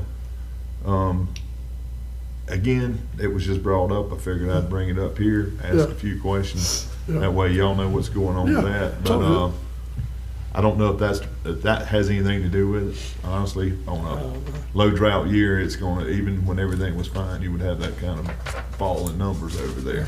We don't get the fresh water like we used to get. No, we don't. But anyway, that was something that was brought up. I figured I would mention it here when I'm in front of the five and everything. But they're going to do some, I believe Dax is going to try to do some water quality checks over there. Yeah, they should be doing that already. Yeah, well, they are. That's what I'm saying. It's obviously if it's consumption, if it's safe for consumption, obviously it's not. Yeah. But they're going to just do a little, potentially do a little bit more just to get the finger on it. But anyway, it was brought up. Figured I'd pass that on here. Yeah. So. Okay. All right. Anything else, Ms. Aaron? I have something for Miss Aaron, if y'all all right. don't mind, Mr. Go Chair. ahead. I have a couple things. I called Aaron yesterday in relation to a couple different things. One is the job assessment tools, I think is it job assessment tools for It Evergreen? is. Okay. Yep. So Yep, with Evergreen. So I know we have with Evergreen, the job assessment tools that get sent out to the employees, our county employees, about their job and what they do. I know that those are due to go out again, right, Aaron, soon?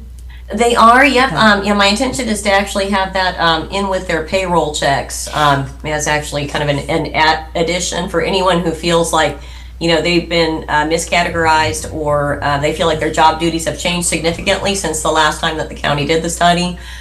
They can actually resubmit that just to be sure that they're categorized correctly. Those will go out on February 15th. And then we have had Evergreen under contract. However, our priority has been trying to do the setup for the new EMS department. So that's kind of something that's kind of shifted the focus. Granted, and I also know that we're doing the certification pay analysis as well. And that was something that, you know, they had sent me several months back. They actually need the historical documentation of, in the past, 5 to 10 years, what has the county done historically? So we actually have to run through the personnel files and find those employees that have been impacted just with kind of the various, so-and-so received a certification and we gave this amount, so it's trying to provide a historical trend to them where they can actually establish a policy. And that leads me into my next question, Mr. Chair, is when, say, someone gets a certification, like, for example, a excavator, whatever, mechanic, whatever, is it up to the department director's responsibility to alert you, to let you know that they should get an increased grade or increase, like a raise, or is that something the employee should do, or how should that work? Now, as far as with the department heads, now if they move from equipment operator 1 to a 2, that's something that the department head would make that determination. Okay, so then they would just simply include that as an informational item on their report that they had moved someone. Okay. If their duties had changed and all of a sudden, let's say they were more responsible for working independently and things of that nature, they do have the ability to actually change them from inmate supervisor 1 to a 2 versus that type of progression. Okay. And they should come to you for that, correct? They would actually just put it as an informational item on their board report. Okay. But yes, there should be some sort of formal documentation included in the board report to you all for that. All right, thank you. In addition to that, just one more thing, and I talked to Aaron about this. I know we talked about it at our meeting, one of our meetings, I think in December. I'm still getting emails and phone calls about this Dixie Youth League for the county. And I'm just going to throw this out there. We discussed, and I know we discussed this at our December meeting, about how some parents are dissatisfied with how things are moving along with the Dixie Youth. I asked Aaron to take that on as a county would be a nightmare. Logistical nightmare, it would be a budgetary nightmare. And then instead of them, the parents making their own decisions and rules, then this board will be making decisions and rules and teams and things. And I'm one of 5, but I don't want to get involved in all of that. I don't know what the solution is. I did talk to Mr. Davis about it, but I don't know what the end game's going to be, except we're just going to keep getting inundated with emails and phone calls about some parents not happy how their kids are treated or how a decision's being made about pulling players. This most recent was specifically about players from Franklin going over to Gulf County and playing. So I don't know. I've been getting phone calls about it, and I just wanted to bring it, because again, we can't talk about any of this behind closed doors. I know we discussed it in December, but not that specific difference in the change of what the most recent issue is. So. Mr. Chair? Yes. Just for conversation's sake with that, for them, like in Dixie rules, for them to go, a Franklin County child to go to a Gulf County child or Gulf County team, they would have to have a hardship for that for them to further on the roster to go like state level stuff like that. So there's some I don't know how they're doing that. To be honest with you, just from my experience with it through the years, really the only way, and I've had this discussion with some parents, the only way that we would be able to do this and do it the proper way would be to form a Parks and Rec separate like we had at one time. Yep. And then it would be up to whoever that director is to set that up, and they would have to play within our rules. So it wouldn't be, that's what I told them. I said, do you really want government in your life? Everybody talks about, I don't want government in my life, but then they turn around and they want government in their life. So I just told them, I said, make it, really think about that, because once we get to that point, we may not be able to do a Dixie League. Now, we can still have ball games and stuff like that, this traveling to, all over the place, and a lot of that may have to go away. I don't know. I don't have a crystal ball with that, but that would be the only way that we could properly structure it, would be to have a dedicated Parks and Recs, because there's other areas around that does that. Yep. And that may be a discussion we can have down the road. Yeah. But that's that's what I tell the parents. Somebody needs to step up and need to run run it properly, whatnot, because at the end of the day, do you really want government in your life? Because we'll get in there. You just might not want us there. Yep. And that's what I said too, you know. I get the phone calls and emails, but most recently the phone calls. And, you know, from my understanding from talking to several parties involved, originally there wasn't enough for a Franklin team. Or, you know, so a couple parents reached out to the other counties, you know. And now there is a Franklin team, so now there's issue with the people that's over there. So I just, like I said, like Commissioner Ward said, I don't know if that is a beast we want to tackle right now. I don't really think we can tackle it right now until we had something set up to be able to tackle it. I mean, and you can't do it at the 11th hour. I mean, season's going to start in a month and a half. But I mean, I'm more than willing to have that discussion moving forward on you know, as far as Parks and Recs with the sports and all that stuff. I mean, I'm that's what I tell people. I'm more than happy to have that discussion. But like I just said, I'm not gonna keep beating that dead horse. Do you want government in your life, or do you not want it in your life? Make a decision. And then, Mr. Chairman, they won't, if we make a decision, they're not gonna be mad at who's ever the president is, whoever, they're gonna be mad at us. So I don't know if that's a good idea at all, so. If we did Parks and Recs. Well, the thing about it is, if we do that, there's gonna be a standard, and that's gonna be the standard, because we can't entertain, you know, and I'm not beating up on parents because I've been there. Every time my kid didn't get to play, or didn't get them not doing that. I mean, that's it's something else, especially when it comes to kids. I've got mine, and I know. And what they got to understand too, I mean, the season is here. We can't do nothing really right now anyway. That's what I told them. That's what's so funny though, is you know, and I can tell. I pretty much set my clock by when it's going to be starting Dixie season soon, because that's when I'm starting to get the emails, texts, and phone calls. I'm not saying I don't, you know, that's fine. Please call me, tell me, because I'm the type of person, if I don't know something that's going wrong, I don't know unless I'm told.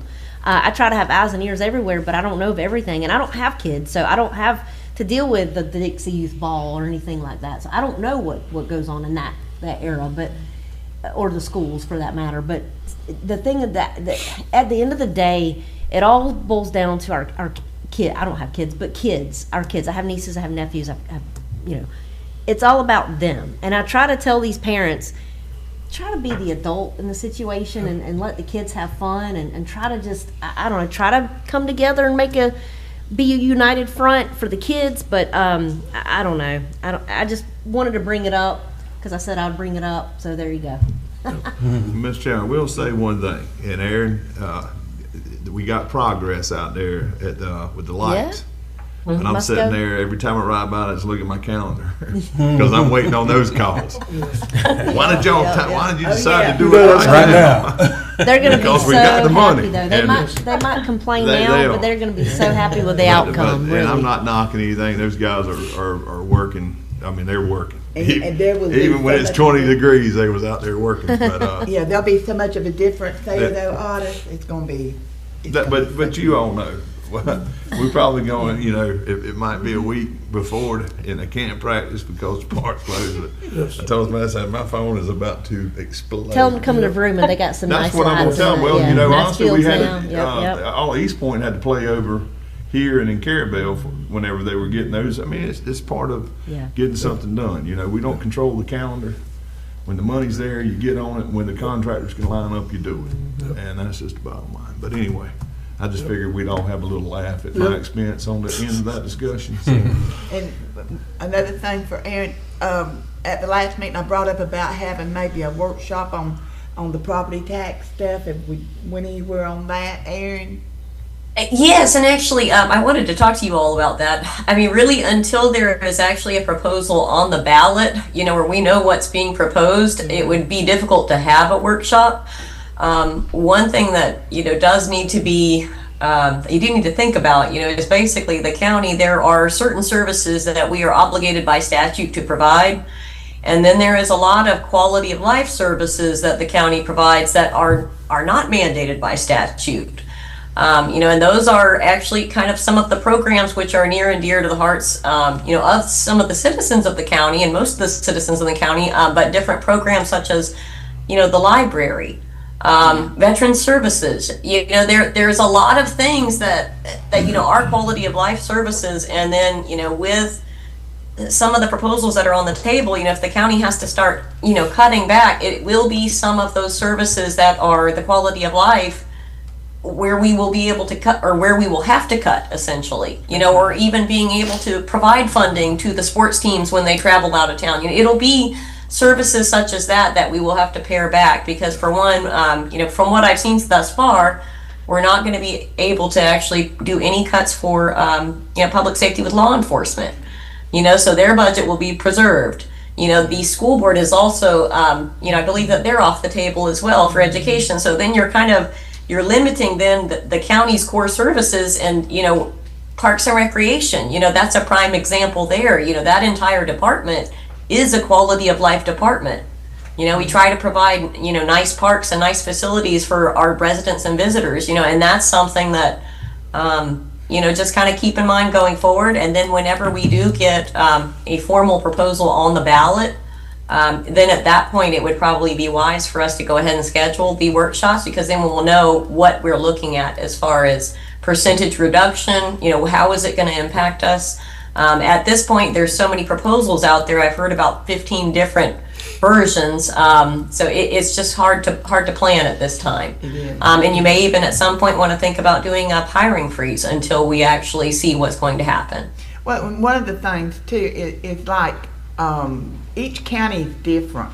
I mean, because like we offer services sometimes in the libraries, which to me makes the library be an essential service. You see what I'm saying? But in real life, they call it a quality of life service. And so, I mean, it's going to be difficult. I saw yesterday on the news where the state of Georgia is looking at the same thing as the state of Florida about the property taxes.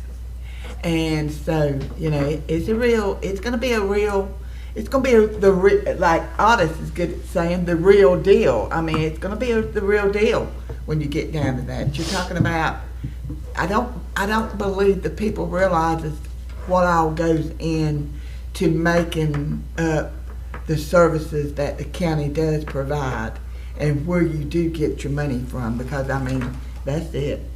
It comes from ad valorem tax money. So anyway. And it is unfortunate, because it is the most, it is the most tangible form of government, where your citizens can go visit your parks, and, that's your tax dollars in action. That's right. So that's something that, is visible to all of us every single day. Yeah. But that's. Thank you. We'll see how it turns out. Yes, I'm not sure. Going back to where we were before, I want to make this statement about the rec leagues or the park leagues or whatever. So I foresaw, yes, there is usually some kind of issue at least once a year with some of our sports teams, the youth sports teams. But I foresaw, as more and more people are wanting to push kids to travel ball, the problem I have is now those kids that want to play that can't travel or are part of families that don't have that ability, even if they wanted to. And if I do think that we need to do something with the Parks and Recs director, and not just them. It needs to be football, basketball, whatever we're doing for the youth. We need to find a way to bring it under us to make sure that kids can have opportunities to play sports locally in Franklin County. I do think that those kids are important enough. Yes, people might say, well, it's government in my life. I understand all that. But if we're going to provide a way for all the kids that want to play to be able to play and have access to that would fall under us. Currently, it's fallen under individuals, and it's being done here a little, there a little, because there's more push for travel ball. And, we could have the same situation if somebody started a travel football team. That hadn't happened yet. But if they started travel football and tried to take all the kids we have that are good at football and do the travel team, well, then the local team wouldn't have enough kids left to play. I agree with you. That's a problem. So we need to provide whatever we can provide so there's equal access to all kids in this county whose parents want them to be able to play sports, other kids want to play sports. I think it's important enough that we do need to really look at it. Mr. Chairman, Yes. I'm gonna go ahead and do it. Yeah. But this is why I've had some discussion, and I know I've mentioned to y'all that we need to get that TDT Yes. percentage increase, Yes. because Gulf County dedicates one whole cent to Parks and Recs. They do. We could potentially take, Yep. especially Yep. given the challenge we may be with Yes. property tax, we Yes. could possibly take Parks and Recs completely off Abbott Loyal. Yep. I mean, obviously, Aaron would have to do the numbers Yes. and explain me, you know, I'm sure. Oh, you can do it. But, I but can I'm tell you just right saying, now. that kind of goes hand in hand in my mind's eye. That's why Yeah. I was floating around the TDT and stuff like that. Yes. You know, we need to start getting, or start looking and keeping it in our mind of ways to manipulate that. Yes. That challenge, so to speak, and then we could potentially establish a Parks and Recs director. If we can one day get it to a point to where one whole meal or one whole cent can go Yes. towards that, Yep. be wonderful. I mean, Yep. we can do a lot of stuff with that. Well, I think that's the designation of the fifth penny. Yeah. So but we you- would have to ask the residents to Twice. vote on two. No, we can't. We can only do one at a Mhm. time. I've been digging a little bit. I promise you. I'm Okay, trying to I'll do figure like out the a way- lawyer tells me, I'll trust but verify. I've been trying to figure a way to scratch something up. Well, Mr. Chairman, that's a whole nother workshop in and of itself. Oh, it is, Because it people is. don't want to vote on the tax. It Tax, is. I'm getting more tax. Well, that's a tax we're not paying. Yeah, that's right, but that, people don't know that. They just see tax. But So anyway, they I don't just, know. I figured while we was in discussion, I can't call y'all up and tell you that, but that's where my brain's been kind Yes. of going, so. Yeah. Yeah, okay, I can tell you right now, current year's collections last year. One, because we have three pennies, so it's easy to divide. 1 penny of TDC tax last year would have been $1.2 million. Yeah. A lot of money. So, A lot yeah. of money. I don't think we're That putting that much money in funded- Parks and Recs. Oh, I would say fund it and then some. Yes. And just think about all the little billboards running around with a uniform on. That's all it is. All right, anything else from Ms. Herron? Let's think take a we've 5-minute bombarded her recess. enough. You got something? No, I said, I Oh. think we've bombarded her. enough Yes, I today. think so. We're gonna take a 5-minute recess. We'll come right back.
Franklin County Board of County Commissioners now back in session.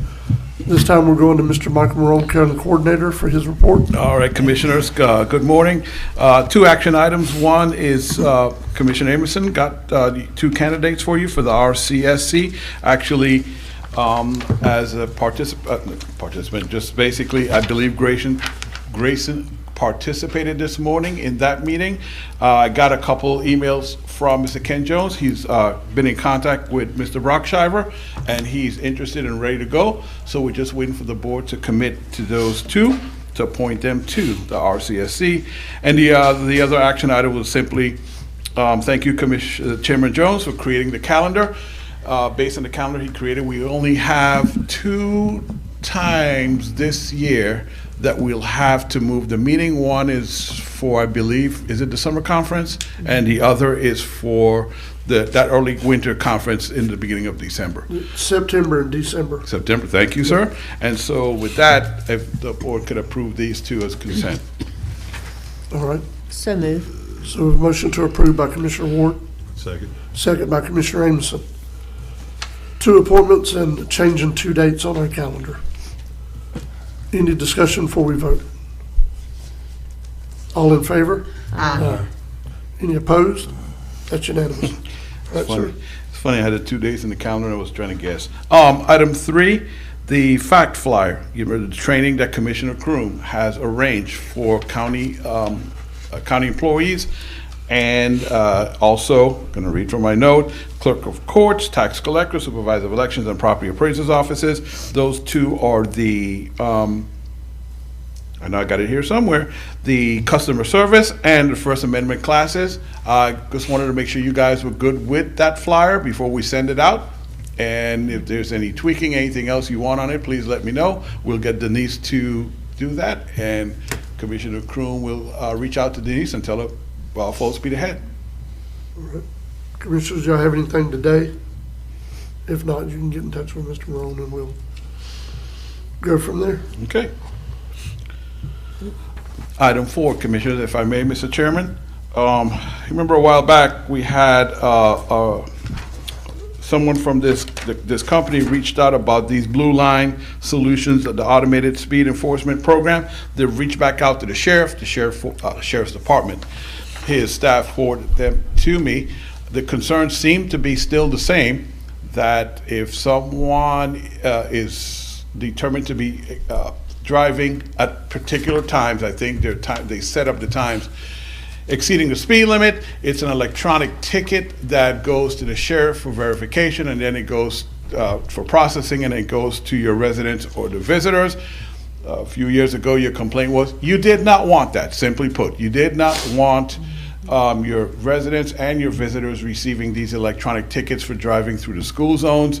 You had deferred to the sheriff that if it ever becomes a problem with speeding in school zones and he was having an issue, he would come back to the board and we could discuss it then.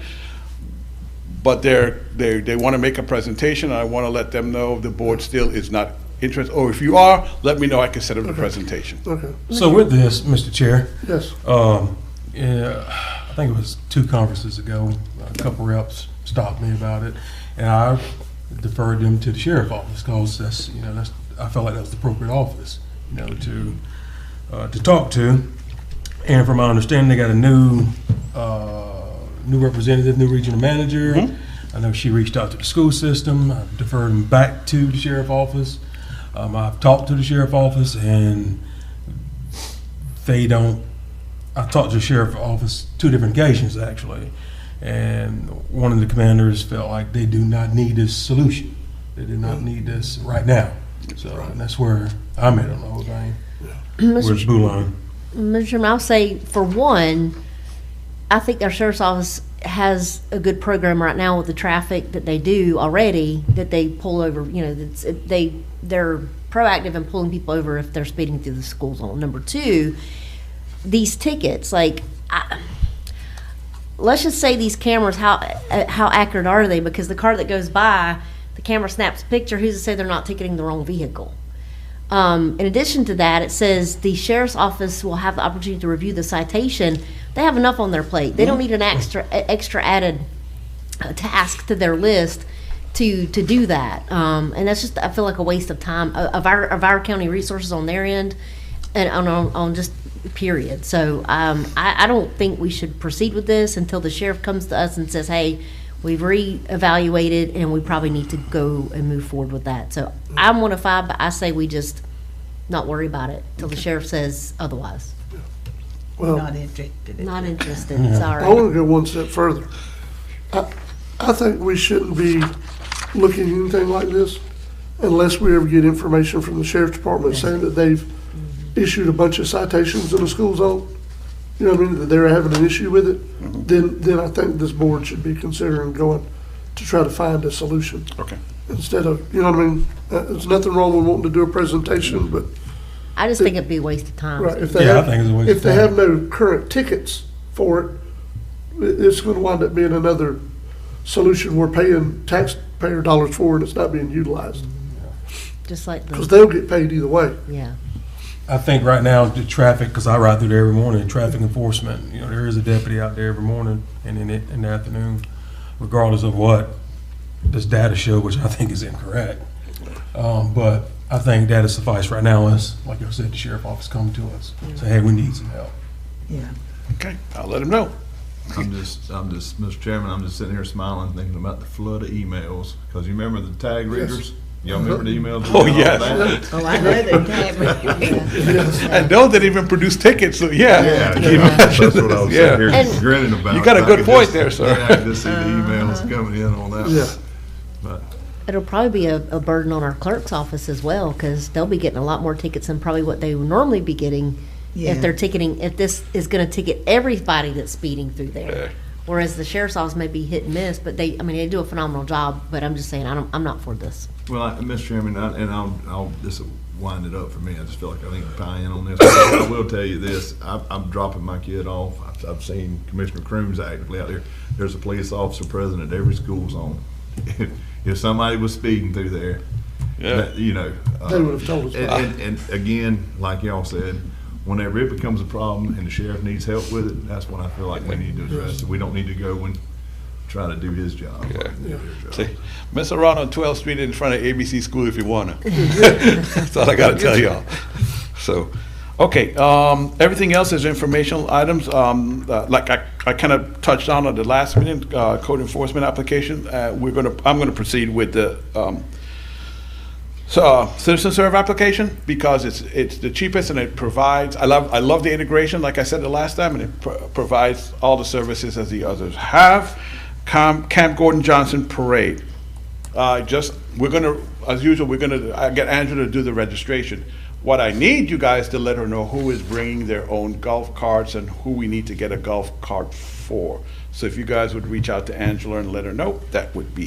And if you need a golf cart from over there, like for all of us, Matt's over there rents those golf carts out. That'd probably be the best bet, because I know you've had some bad experiences We in the have. past We- with the Flat Parks and tires Rec and all golf kinds of carts, stuff. so. I think me and the chairman jumped every time we Yeah, did one of I them. didn't Either expect, don't have no gas. I didn't expect y'all to be mechanics along. Flat tire, battery was I'm not dead. that guy, Michael, I'm just gonna tell you. Battery was dead one year, wasn't it? Yes, it was. Battery tire. Battery Yes. tire. But we always enjoy that parade. Yes, so you'll be registered for that. I really want the next item, ECCC supply baskets. I gotta give them a big thank you. I don't know if you guys took the time to look at the pictures, but we got Gail and Kim.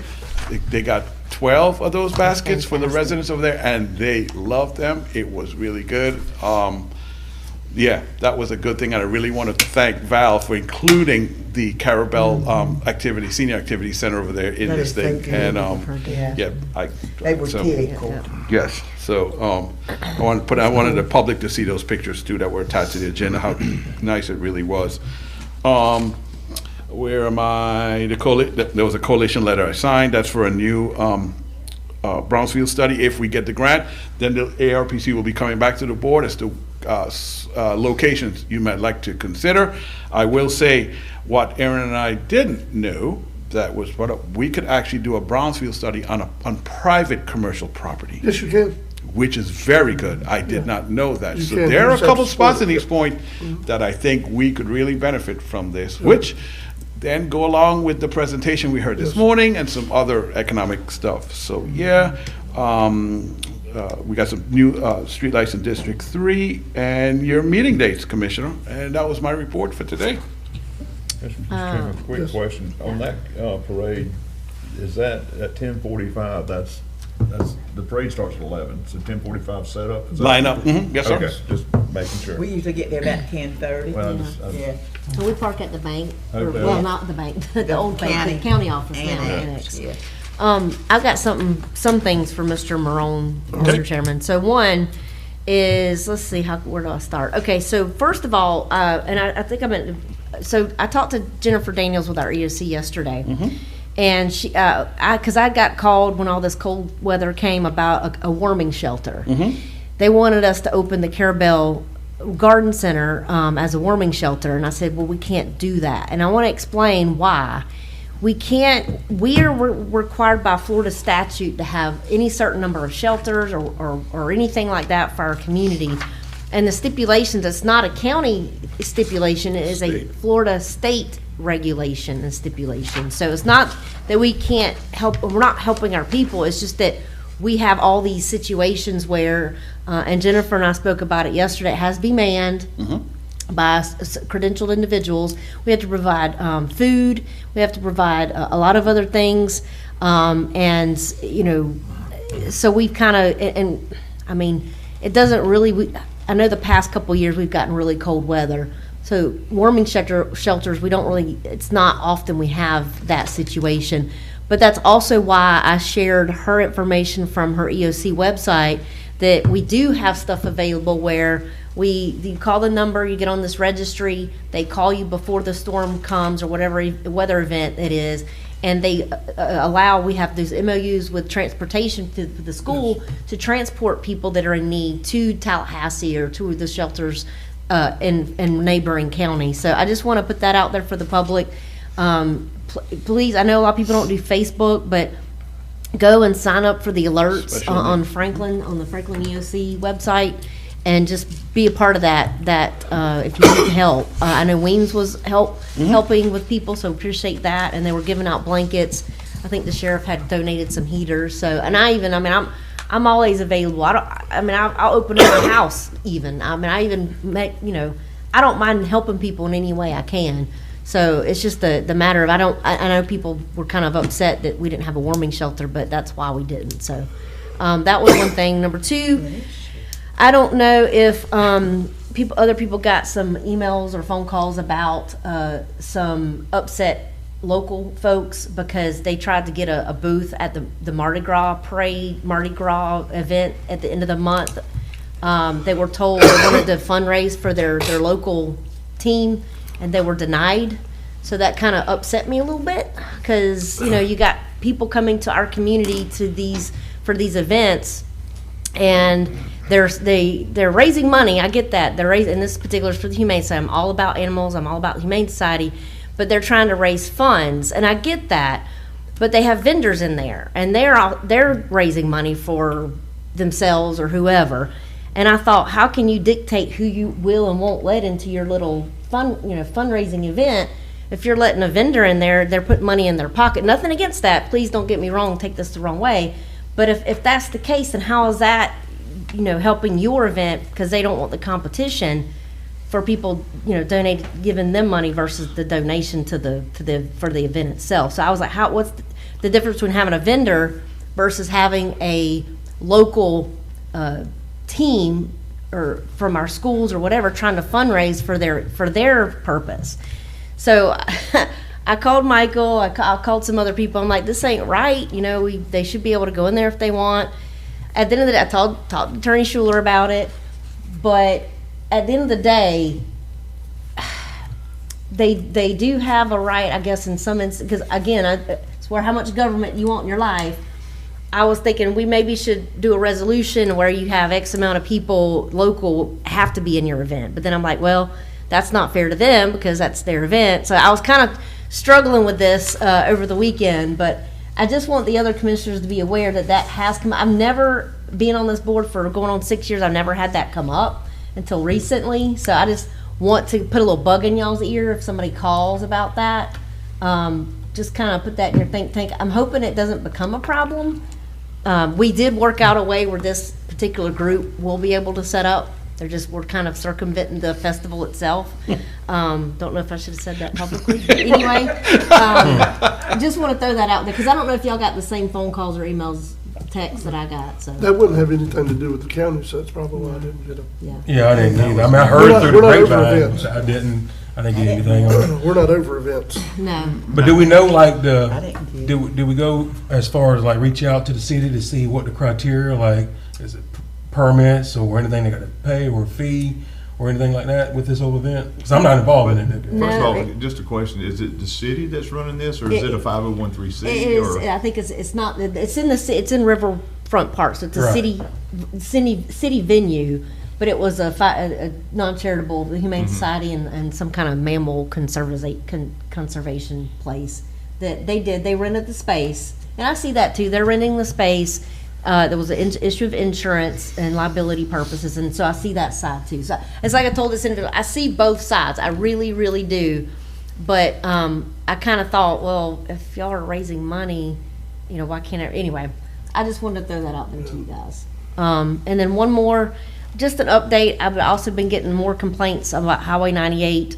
We all know it's been a pain. I reached out to Mr. Webb, who's the resident construction engineer. He's the one in charge of all the individual contractors that's doing the work.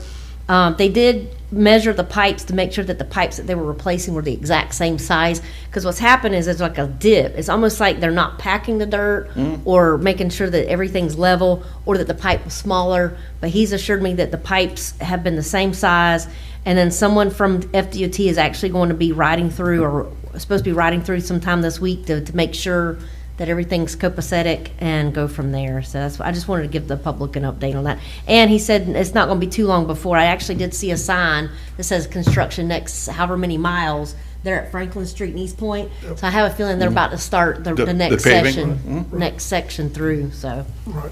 So all those patches they were doing, actually what they were doing was replacing culverts. right, pipes. And those patches are meant to be temporary in nature because they Right. know they're coming back through to pave. And he said they're going to shave off a half an inch and put another, like, redo the whole thing. So Yes. it's not going to look, it's not going to be that way. And I've assured the public that as well, but they just, they Well, that section of the road's been bad for a long time. have. It has. And the dips are bad right now, because going with a trailer or a boat, it's rough. But I mean, it's the end product is going to be so much better. You just need to be patient. I can attest to the boat trailer. Yeah. But again, it's just a matter of time and Yeah. patience. It'll be Temporary. Yeah. Temporary. Yep. Mr. Chairman, how is the traffic on the bridge going with where they started their work there and closing one lane? It's been studied, but they're doing it at a time of year. I mean, at least they're not doing it in May Yes. or July. You know what I mean?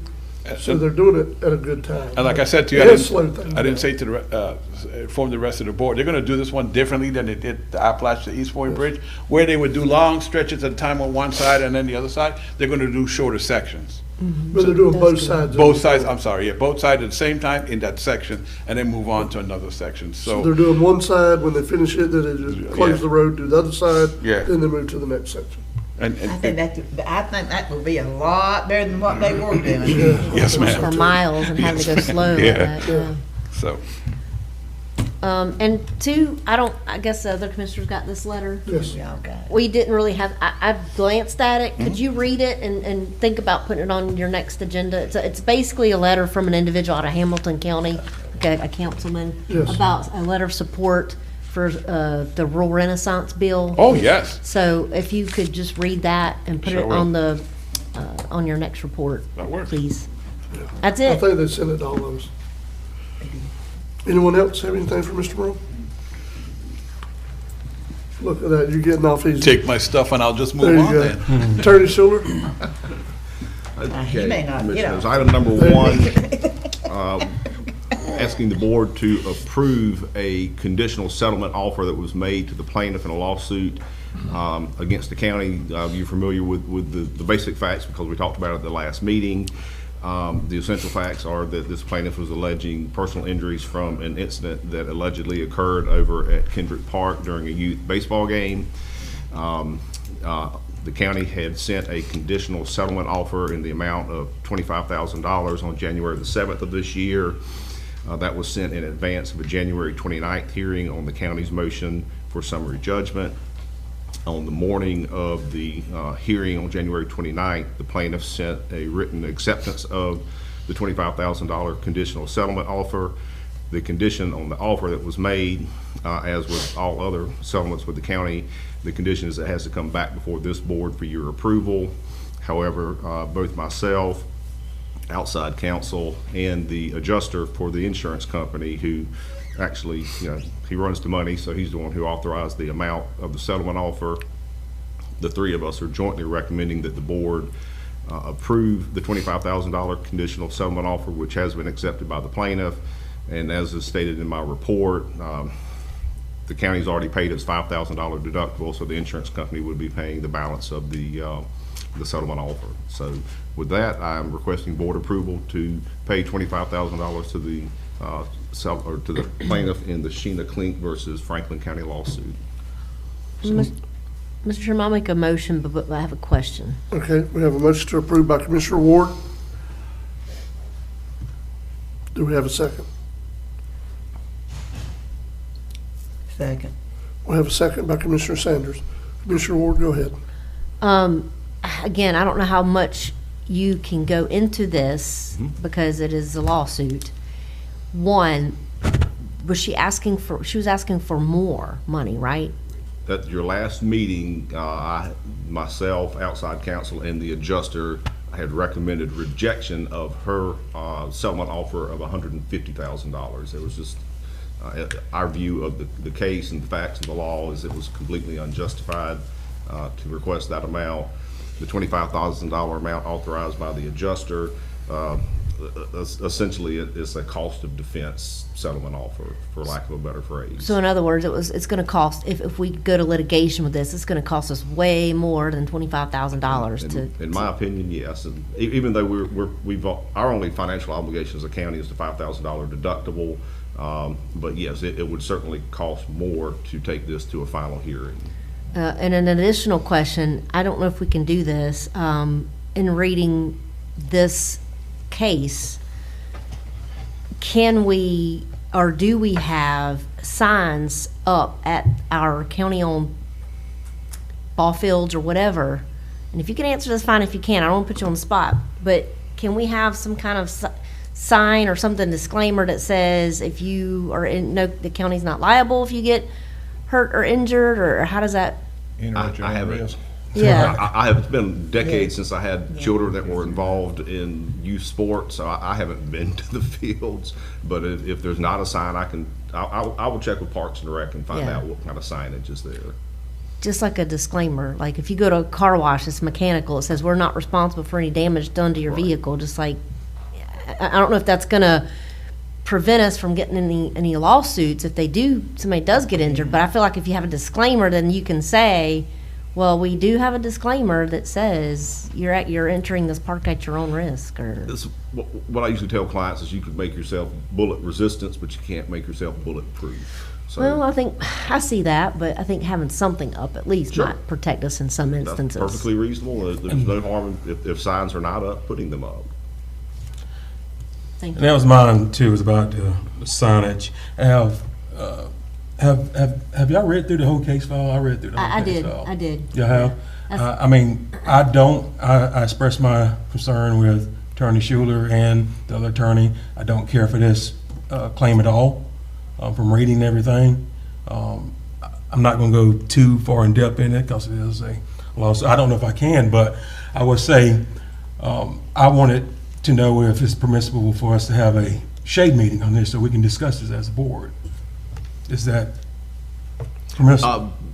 You can obviously call for a shade meeting. You and I actually had that discussion before, but keep in mind in the shade meeting you can't make any decisions. All you can do is talk about the cost of litigation and litigation strategy. Those are the limitations of a shade meeting. So one of the reasons I did not schedule this for a shade meeting is we're at a point where you just need to make a decision. You accept the settlement or you don't. Our recommendation, I will say rather strongly, is that the board does approve their acceptance of our conditional settlement offer and conclude the case. However, that is totally a policy decision for the board to make. Yeah. I just felt like it needed to be discussed. From reading the whole case file, I'm not personally and professionally all about just settling cases because it's an easy way for us. Especially from reading the facts of this case. And Mr. Chairman, I agree with you, Commissioner Croom. I did read the whole case file. My hang up, and again, please stop me if I'm getting out of line here. I don't want to get into the details. I would really like for us just to limit the discussion. Either yes or no. To the, Okay. Correct. Well, It's an up or a down, but the recommendation, again, from the adjuster, outside counsel, and myself is for the board to approve the conditional settlement that they have accepted and authorized the payment for the $25,000. Again, it is an economic consideration. I do think that if we were to go to trial, it would cost us and the insurance company more money to defend the case than it's going to cost to settle. And unfortunately, Commissioner, I hear you, but this happens quite a bit in litigation. We've had a couple of cases like this over the years that I have been with the board, and trust me, I've had this conversation with commissioners. I remember Commissioner Putnam was very upset, if you remember, Commissioner Sanders, where we were paying a former employee a settlement offer of, I think it was $15,000 at the time, and he didn't want to, he just didn't want all, he just, kind of like what you're saying, Commissioner Green, take it to trial, but unfortunately, the economic reality is, this is a financial decision, and it's a cost-saving measure, for the county and its insurance carrier. But at the same time, with this, I guess this is getting too far into it, but yeah, I don't think I can say that. We had a similar case like this, if you remember, a claim. That's when the woman walked over the hot coals on St. George Island Beach. Mm-hmm. And it was awful. Yes. It was awful. Just sometimes things happen, But All right, any more discussion before we vote?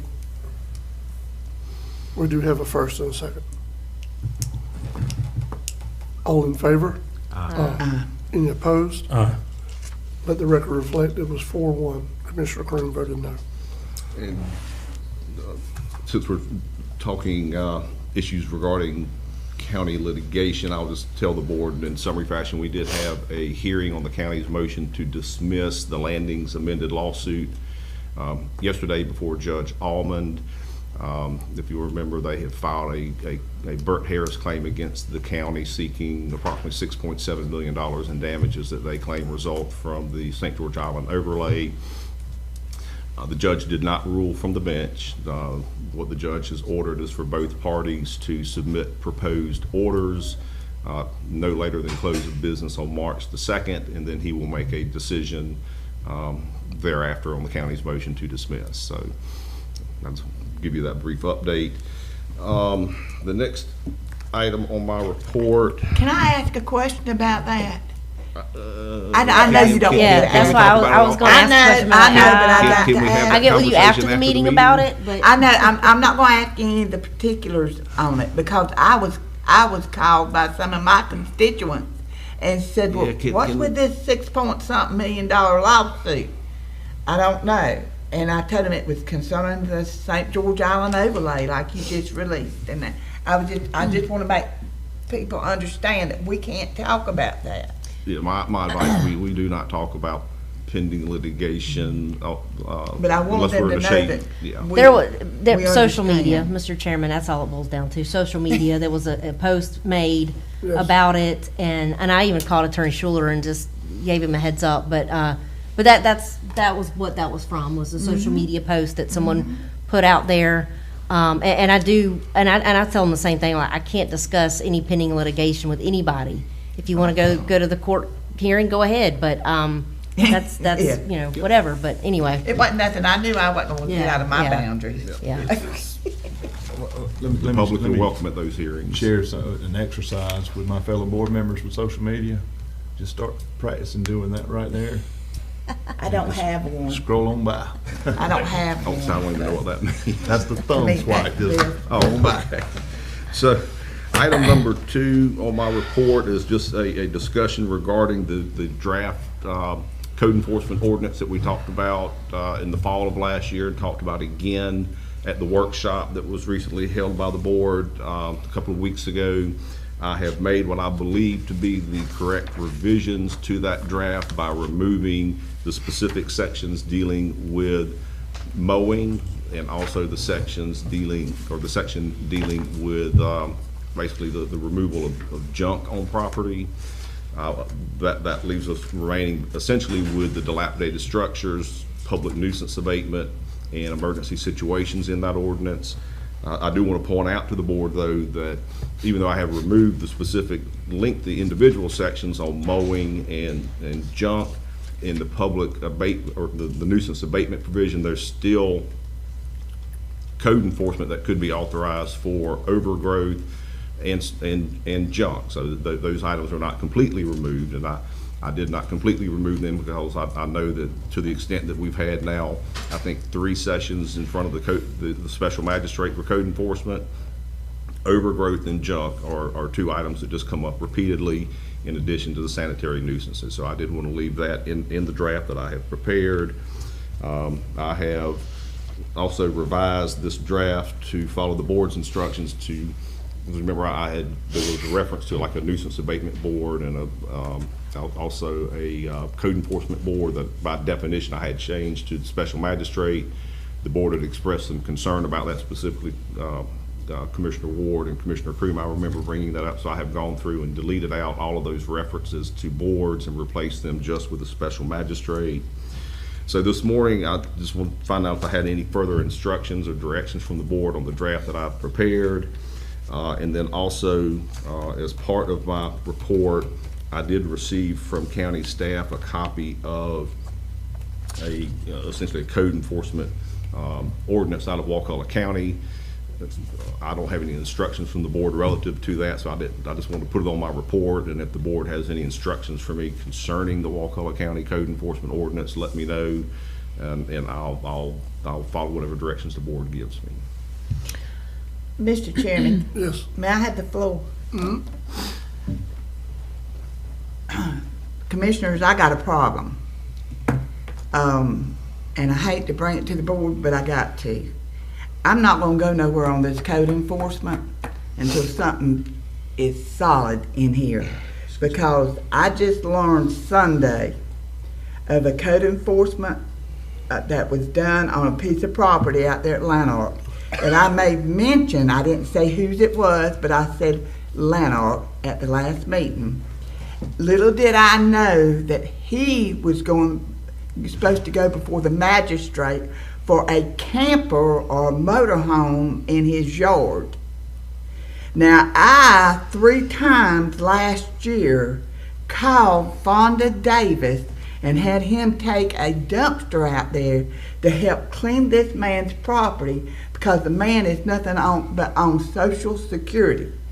At the same time, from what I'm going by what Okay, family. no, I kind of thought it was from like the wormer medicine, but then like when it kind Hold of on. continued, it's like, Aaron, Hold on. let's hear all that. What was that? Aaron started talking. She wasn't muted. Go ahead. Let it roll. I was fixing to say, I was on a roll. Let it roll. Let's be nice. no, she might be. I was fixing to say, who's coming back at me? And I hadn't even finished. Well, she did call you a jackass, so. But anyway, what happened was the man was cited for not going to court. When the notice was put at that man's property, it was not handed to him to be notified to go to court. It was put on a post by the camper that's in his yard, and he has 4 lots. The man has a disability. That was not taken into consideration. But at the end of the day, the magistrate levied $1,000 $140 fine against the man. And I am in an uproar about it because I know personally that that man and his family has tried to clean up that and had done a very good job, I have to say, for the past 3 times that I know of. So we're going a little bit too I was not notified at all about this except for the initial thing when Courtney was on there. I assumed the problem had been taken care of because it was cleaned up and there wasn't nothing but maybe a doodle bug and a Durango and a camper in his yard, which no one's living out of. It's just there. And he has made mention that he will get rid of it when he can find somebody with a trailer big enough to haul it off. But what I'm saying is, this man does not have the means to pay $1,040 fine on something I assumed was being taken care of. I never did hear from no one on it, so I assumed it was being taken care of. That's the second one in District 2, and I'm not putting up with a third one, the way that was done. When the commissioner of that district does not know that something like that is being done, I don't get communicated, then I'm gonna come here and let y'all know how I feel. Now, I'm gonna tell you, I don't know, I've already talked to Mr. Schuler about it. He's looking into the procedural side of it, but this man did not know he had a meeting with the court magistrate on that day. Had he known it, knowing the man as I do, he would have been there, but he didn't know it. So, because he didn't know it. And the only thing he knew was when Buddy Shiver served papers on him that he had a $1,040 fine on him for a camper being in his yard. So, I'm telling you, until we ride around Franklin County and clear everybody up of them extra campers and them extra things and all, I'm not supportive of this. Now, I am for the sanitary nuisance and dilapidated houses. Hadn't got no problem with it. But a person that needed to be considered a little bit more than what they were because they have a disability, and I'm not quite so sure how he was served was legal. Him having a disability and no one actually told him. Did he not get a certified letter in the mail? Mm-mm. No. He had a thing that was posted on a post next to the camper at the end of his lots. He has 4 lots out there, Commissioner Ward. He has 4 lots, and the camper's on one of those lots out there. So he didn't know. It's not like he sees it every day. You see what I'm saying? But my thing is, I never have been communicated with it. Well, you all may be communicated with stuff. I never was communicated, other than that one initial thing with Courtney. And Courtney said she was going to take care of it. I assumed it was took care of it. When the family called and asked for dumpsters, they said, we need to clean up some more. We want to clean up some more. And so they went up and beyond the call of duty to clean up. And I'm just beside myself because I know the man's situation, and I know he doesn't have the money to pay that $1,040 fine, and it just bothers me. And like I said, until we rid every property in Franklin County of a camper or something like that nobody's living in, I don't see how you can move forward, because that's picking and choosing. It's not picking and choosing to start in one spot, Commissioner. I know. You can't get all of them at one time if you don't get the first one. I know. That's not picking and choosing. Now, the procedure, yeah, we can talk about that because that falls under us. We do policies and procedures. Yeah. I do believe we need to discuss that as well, Mr. But it's Chair. not picking and choosing to start with one. Well, Because if you don't do 1, 2, 3, then you'll never do 500. I know. And we do currently have something on the books But it just upset for me. RVs. Yeah, but it just upset me because I know of 3 different times that I have called that dumpster to be at that property for that family to clean that property up. Right. To put debris and all in it. So, and that bothers me because I know that's it. But for me not to have any kind of a phone call until the family calls and lets me know they've been served with paper from the court. That upsets me. It would upset you too if you hadn't been notified. Oh, yeah. But I think, Michael, we had a discussion the other day, I didn't know nothing about this. Didn't we have a discussion the other day, because we're still in the processes of all this stuff, and Courtney's not with us anymore, but didn't we have a discussion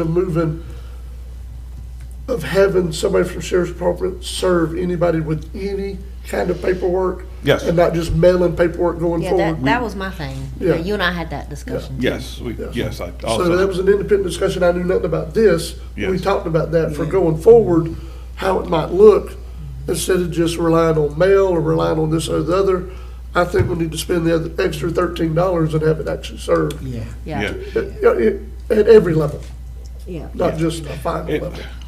unfortunately, Commissioners, I mean, it's still, with code enforcement, we're still kind of, a term you've used before, building the plane as it's flying, because we try things and it doesn't work out, so we try another route, so to answer your question about, we've shifted from certified to using the deputy buddy, Mr. Shiver, to do process serving on these particular incidents. So we make sure we reach somebody, and it's not certified mail that might go and come back, go to the wrong address, because sometimes the violating address is not the address that you need to send it to reach the person that's responsible for that. So, Like me, yes. I have a P.O. box, but that's only where I get my Yes. mail. I hope that answers. I think that's it. But anyway, it just concerns me. It just concerns me about all this. And I know we have to do something, and I'm like Commissioner Amison last meeting, sanitary nuisances, and that's something you gotta take care of. But I'm just concerned with this because the property, you look at the property 2 years ago and you look at it now, it's so much of it different. You know what I mean? And if I hadn't have been the one calling and getting the dumpsters, I would have said something, I wouldn't have thought nothing. But I know what that family has done. So, and like I said, the man does have a disability. So, anyway, just Mr. Chairman, just for clarification, because I was looking back, and you didn't want to name name, and I'm not, but I'm assuming that was one of the ones that we just discussed last meeting. It was. In the case file that was sent out in December for the January magistrate hearing. Is that what we're talking about? Yes. Okay. So the problem we have is that we have a breakdown in the communication as far as a notice to the individual, the property owner. I think so, yes. Isn't that what you said? So they don't mail, they just post it on the property? Is that the procedure? that's the way They Commissioner Sanders has instructed me to look into. Oh, so we don't know that kind of information yet. I'm just kind of.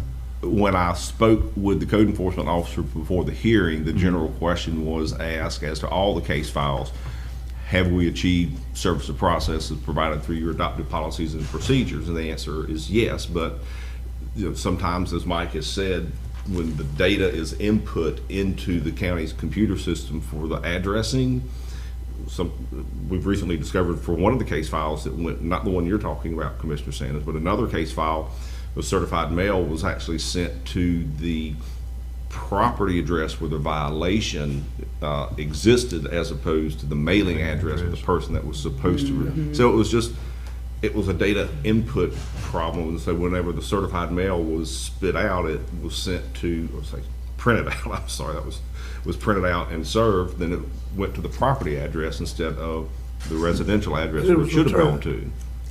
So that was an invalid service of process. Commissioner Sanders again has directed me to look into specifically the service on this particular individual. I have not yet had a chance to. Yesterday was a busy day, but I will be looking into that and talking with the code enforcement officer and just basically doing a back check on the service to see if it was valid or not valid. Yeah. And then, Mr. Chairman, I'm sorry not to interrupt, but when the letter does get returned, because, if you sign for it, it goes to the wrong address or whatever, does it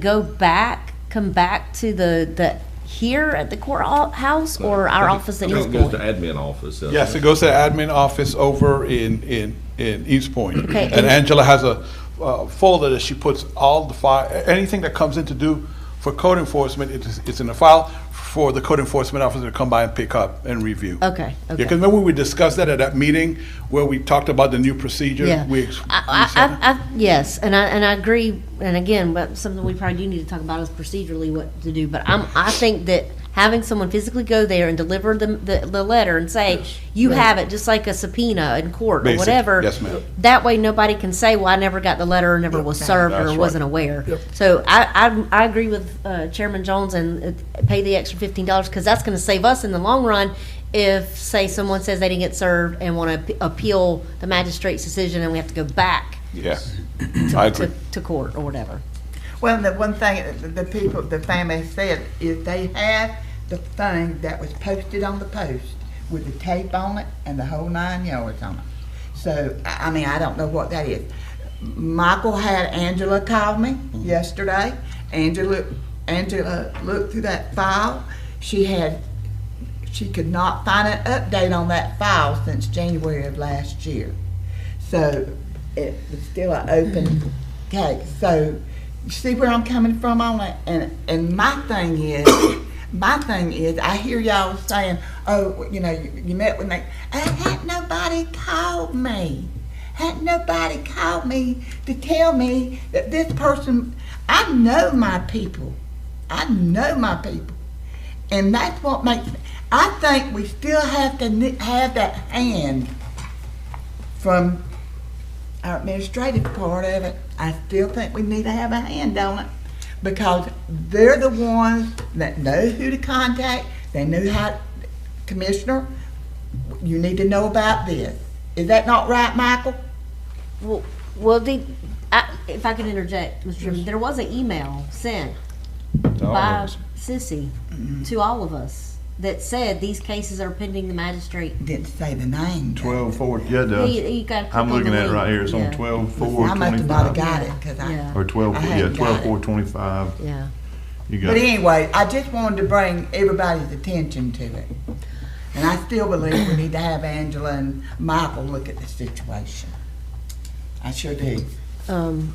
Mr. Chairman, if you've done, there is, I've not reviewed the whole entire ordinance. There's a few pages left I have to do, but there was just some, I'll get with you after the fact, just some grammatical things that's not really pertinent, but just in the cleanup of the ordinance before it's presented for the public hearing. Oh, absolutely. Just some general things. We're gonna have it at our next meeting Yeah, too anyway, yeah. correct? Yes, sir. Yeah, yeah, so I think you heard more of the board's direction this morning in the discussion of where we're talking about going with code enforcement. Can I ask one thing?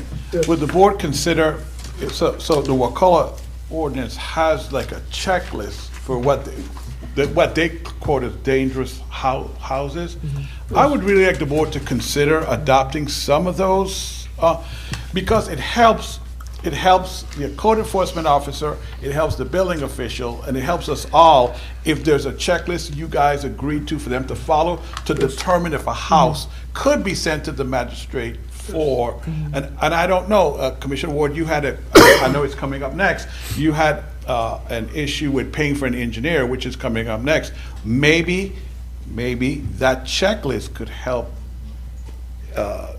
reduce the need for an engineer. Maybe, I'm not sure, but I would really like you guys to look at that, I can't remember what section it is, and we'll call it 8.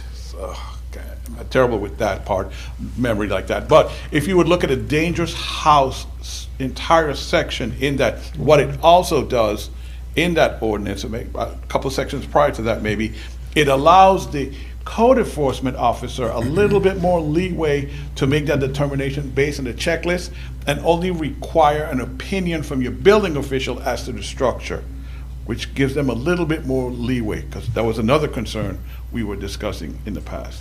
So I would just kind of like you guys to do it, and then kind of talk to Attorney Schuler about it as he completes this draft or presentation. So that's a good thing to mention, because we also need to consider, and this needs to come up before we have the public hearing.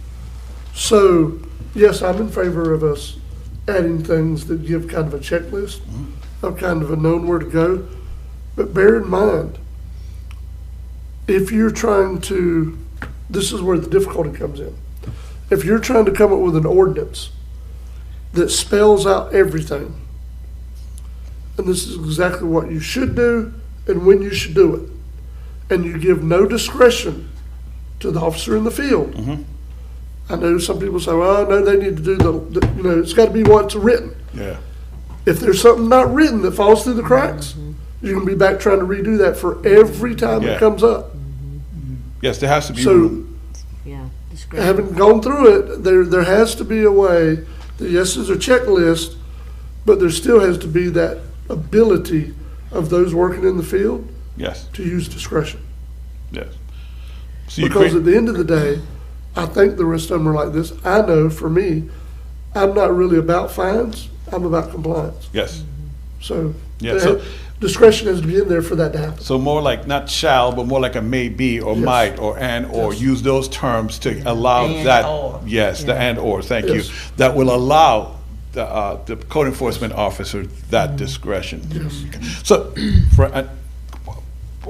case in point, so Commissioner Sanders was saying the one gentleman is challenged, physically.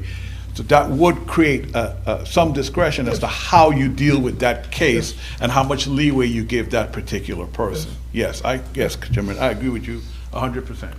Mr. Chairman, in talking to procedurally and how this is all going to come to fruition, we also need to take into consideration when we do have to abate, or when it's ruled that we can abate a property, how that process is going to go. We have Yes. to go out for bids, where the money's going to come from. I know that, again, we're not in it to make money, we're in it to just abate the issue, the nuisance, but the fees that do get paid, why can't use those fees to abate or pay an engineer or whatever?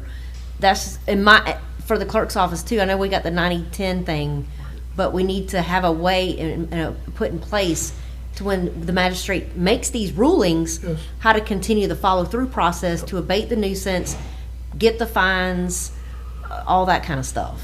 Does that make sense? Okay. It does, because the ruling's not going to matter if we don't have a way to finish it. Correct, that's my point. You never get We- compliant. Again, That's what you stop. want. We get to somewhere and then we stop. Yes. And then a can gets kicked down the road, and then it's, we gotta get a plan all the way through. Commissioners, based on Mr. Marone's comments, I will get with him regarding the elements out of Wakulla County that he would like to see embedded into the new draft, and I'll see what I can do to embed them, and have that to you at your next meeting. And Mr. Chairman, we also need to include our code enforcement officer right now too with this stuff, because she's the one that's gonna have to be enforcing these things Yes. and following these guidelines. Just a thought. To make sure they're understanding. Yep. Sure. What's in the draft and what the implications are of what's written there. I have not directly forwarded a copy of this draft to her. I will, once I revise this revised Yes. draft, Yes. I will Yes. copy her on what I send out. Okay, thank you. And also, based on Mr. Marone's commentary, does the board want to defer on the next discussion on the cost of the engineer until a future date? Because it sounds like the board may, under a new ordinance, want to go through this, I'll use his words, checklist, as opposed to an engineer. Do you want me to proceed on with? I was under the understanding the only thing that was holding us up with these three properties was this engineering. Yes. Yeah. Correct. Okay, y'all want me to proceed with that? Okay. Yeah, Well, I we'll do. find out if they make a motion to vote, but yeah, yeah. but I'm good with it. I'm Okay. good with the three houses. Okay. Yeah. So may I move on to item Yes. number 3 with the engineer? Okay. So we've already had the discussion about the engineers. Everyone knows what's on the table. Does the board have any further directions for me, or should I just proceed on with retaining the engineer and getting the reports prepared? Mr. Chairman, do we need to make a motion? I feel like that we've waited way too long. This 2340, I went back and looked. This has been going on 3 years. It's ridiculous. Is that the one that's burned? Yeah, no, it's the one that's gotten hit by storms. The Okay. roof, even from the property appraiser's website, the roof's got a big gaping Yeah, hole you can it see. had. So we need to move forward with this, in my opinion. Okay. I'm tired of waiting on it. So is that something you need a motion and vote on, or what? went back and checked the minutes from November 18th when the board authorized this, and I don't think I need any further authorization. When I read the minutes, it said that y'all had already authorized me to move forward. So I just want to bring, because there was a lot of discussion about this at the workshop, so I just want to bring this back to the board and make sure that was still the board's desire. So I'm not hearing anything contrary, so I will move forward with retaining the engineer and getting the report prepared. All right. I've also asked them as part of that report to give us, he can't give anything other than like an estimate, a ballpark for the cost of any demolition, if in fact that report recommends demolition, but I have asked them to include that as an item in the report so the board would have that information. And then we have my 5 information and possible discussion items. Does the board want to discuss any of those individually? The only thing I'll say is on the rate study, since Mr. Hartman represents both cities, please reach out to him and ask him if they would be included. If not, we need to go ahead and wrap up and move this toward November. He and I had that conversation last week. All right. And everybody's getting another follow-up email this week with all the VFDs, and it will be notifying them that, as far as I know, every other VFD has submitted data other than the 2 cities. Okay. We are still on track to be able to have that on November ballot, correct? So far as I know, yes, sir. Okay. I mean, I will go back and look at the schedule, but I think we're well ahead of time. Okay. I mean, I don't think they were even planning on, and again, I haven't looked at that schedule since November, but my memory is they want to get us to a point where the board can consider and adopt the ordinance in, I think, June in advance of because you have to adopt an ordinance and as part of getting this onto the tax rolls for collection. But I will double check the schedule and send a copy of that back out to the board so everyone has that schedule. What's the drop dead date for the supervisor? When's the latest something can be added? I do not know the answer to. We need to make sure those dates We're not going through a coincide. ballot anymore, remember? Do I know? We're not, the board's decision was not to go to a vote. The board's decision is y'all were going to adopt an ordinance. I did not remember that. And Thank y'all you are for going to reminding me. have some public hearings and things of that nature in advance of the ordinance. But no, this is not going on the ballot, Mr. Chair. Okay. That works. I did not remember that. That's okay. Yeah. Yeah, you're right about that. Yeah. Okay. Anyone else have anything for Attorney Schuler? Any commissioner comments? Thank y'all for listening to me when I have issues. You're welcome. You know, I appreciate You're that. welcome. Because I take it to heart, and that's what it is. But I have to tell y'all, I'm proud of this young gentleman. One of the firefighters out there at Lanark has got his FF1, his firefighter 1. And so we got some good news coming down the pike, hopefully. Good. On the ISO and all that. So that young gentleman called me the other night to let me know that he did get his certification, and so that makes that fire department a little bit better with little baby steps. That's the same person you and I talked about in December? Great. Good. He finally got notification. Good. And so I was glad because that helps them with their rating.